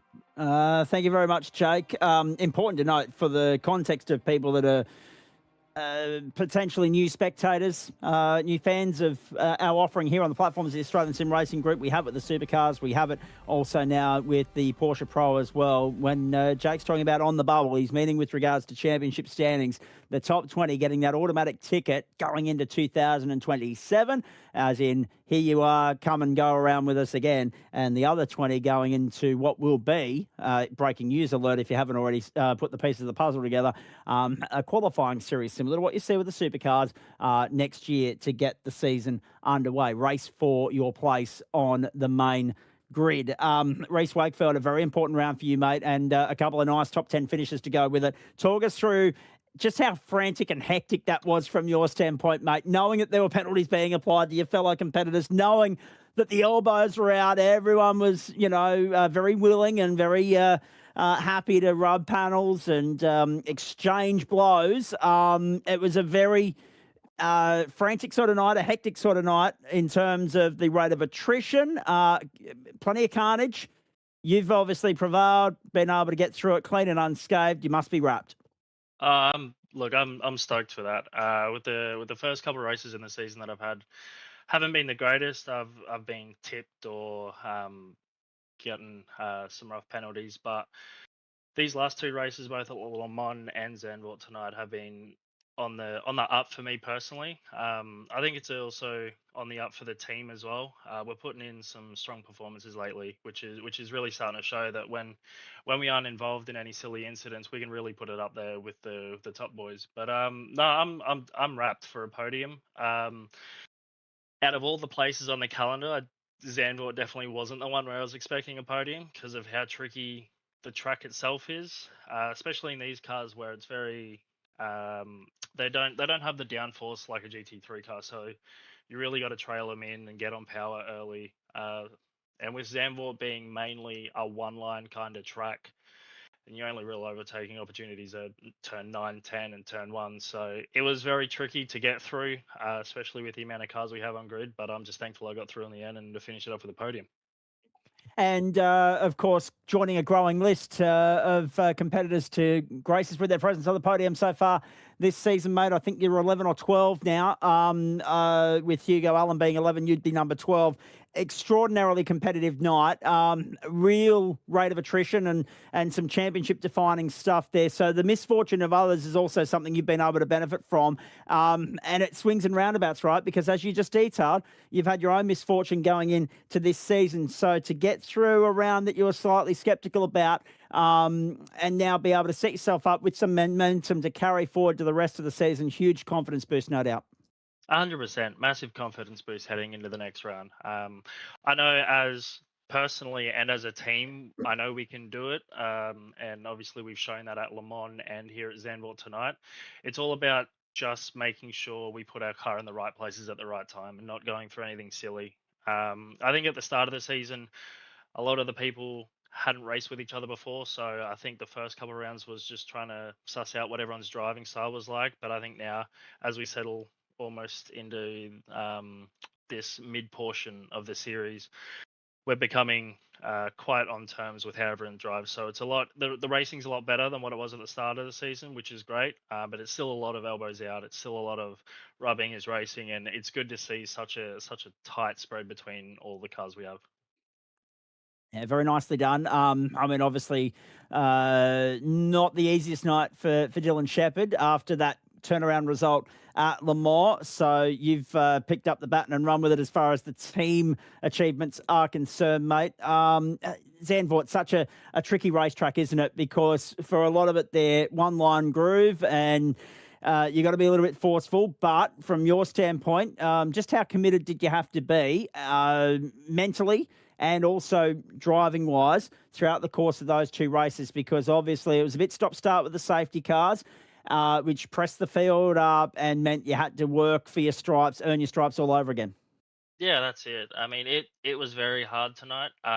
You're constantly looking behind you to see how far the car behind is, because it's a very tight track. There's little margin for error, and the track tonight being over 40 degrees, the car doesn't want to turn anyway. But you add 40 degrees of track temp, and it just makes it so much more harder. So you needed to be very much on point, both mentally and with your driving capabilities tonight. Otherwise, one small mistake and you can lose 3 to 5 places in an instant. So very much a battle of attrition tonight. But I'm happy we got there in the end. And probably one of the more challenging circuits that we navigate on the entire tour. We turn it around in 2 weeks' time, mate, and we go back to something that's not dissimilar to Le Mans in the sense that it's open, flowing, fast. We're talking, of course, about the Red Bull Ring. Plenty of runoff area to play with there. But again, like Zandvoort, if you come unstuck, it's never a small off-track excursion there. What's the plan of attack for the first sprint round of the season? And where are the goalposts set with regards to potential finishing results? Are you confident that you can back up the podium finish we've seen here? I think there's a good chance, yeah. Like I stated earlier, we're showing a really good performance. in these last couple of races. I mean, Dean Mackay, Dylan Shepherd both had podiums at Le Mans, and now it's my turn here at Zandvoort. So as a team, I think what we're doing behind the scenes is really building us up both confidence and in our pace. So I'm very much looking forward to Red Bull Ring. Red Bull Ring's it's a very racy track. You go there with any types of motorsport, and you're always going to have a good race. So I'm hoping it's going to be another one of those classic that you look back on and say, "Wow, that was a great race." Oh, very nicely done, mate. Congratulations. Always great to welcome new people into the booth to have a chat post-race. We highlighted that at the start of the night that we've had now 12 different drivers salute the judges in a podium position throughout the course of the season. Congratulations on that. Well overdue result, considering the form that you brought to the table without any sort of luck in the 4 rounds previous to tonight. Good luck with everything over the next couple of weeks, and let's hope for a repeat performance tonight when we see you at the Red Bull Ring in a couple of weeks' time. Go well. Cool. Thanks, boys. Thanks for having me. Brilliant from Reece Wakefield. Another nice result for the OPR stable. Yet another driver from their stable on the podium this season. There's what's ahead. It's an extraordinary schedule. I'll let you read through that, ladies and gentlemen. Just as I throw it back to you, Jake. In that race, we didn't get too much of a chance because we didn't have any time to come up for air because there was so much going on to highlight position gains throughout the course of that race. Lachlan Capel, 15. Zach Brown, 13. Hayden Veld, 16. But well out in front, Sebastian Vandel, plus 22, taking full advantage of the opportunity presented to him, A, with the carnage unfolding, B, with the attrition, and C, with being brought back to the next car in the train by virtue of the safety car being deployed twice throughout the course of that race, mate.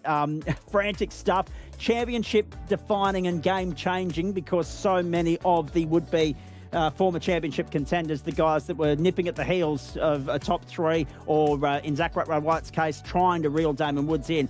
A lot of that's fallen by the wayside tonight, and they've got 2 weeks now to try and reset and regroup and try and get back on track when we get to the Red Bull Ring. And as I throw it back to you, I know you're part of the world on the edge of its seat in about 7 hours' time with the game of football. Good luck with that. Well, that, of course, is one thing, but I would say there'll be drivers here from running here that are on the edge of their seat for Sandown Racing with the V8 Pro Invitational that is coming up. That is round 6, of course, on July 17th. You'll definitely want to jump in with us here in the group at SimSpeed, as well as us on the likes of the Australian Sim Racing Group as well. Most importantly, for all of the action that's been going on Speed Cafe, you'll definitely want to jump in on that. We're over to Federated Auto Parts Raceway at I-55 for the Sprint Car Pro Invitational. That'll be in from 8 o'clock as we near ever closer to Mountain Week here with us and the all-important Bathurst 1000 proceedings, which will see our big race come along as well. But our next round, the last stop before that, is the halfway stage, the Red Bull Ring for the triple header, 60, 60, 60. Out there right now, they're going to be trying to do their best Simon Whitlocks out there if they possibly can, trying to get everything sorted with that one overall. You can catch that 7:45 AEDT to make sure you're in with some pretty amazing racing. From Jay Kennedy behind the cameras, from Zach Cabin, who's been alongside myself, Jake Sperry. That was the moment, I think, that the top blew off the kettle and it took half the roof with it. I think there's so many drivers who thought, this is going to have to be my day today. And they turn around and go, nah, it wasn't yours. And it wasn't yours, and it wasn't yours, and it wasn't yours. It was a case of a calm head, a careful brew needed to be put together. And ultimately, the sweetest of them all was the one that Damon Woods, once again, could produce. His first double, and this time even more dominant. A chasm opens up between himself and the rest of the championship, and I think he realizes here he is a cut above everybody else in a Porsche 992.2. It's Damon's world, and everybody else is just lost against Woods.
Hi, I'm Jado Jada. I currently race GT3 in Australia.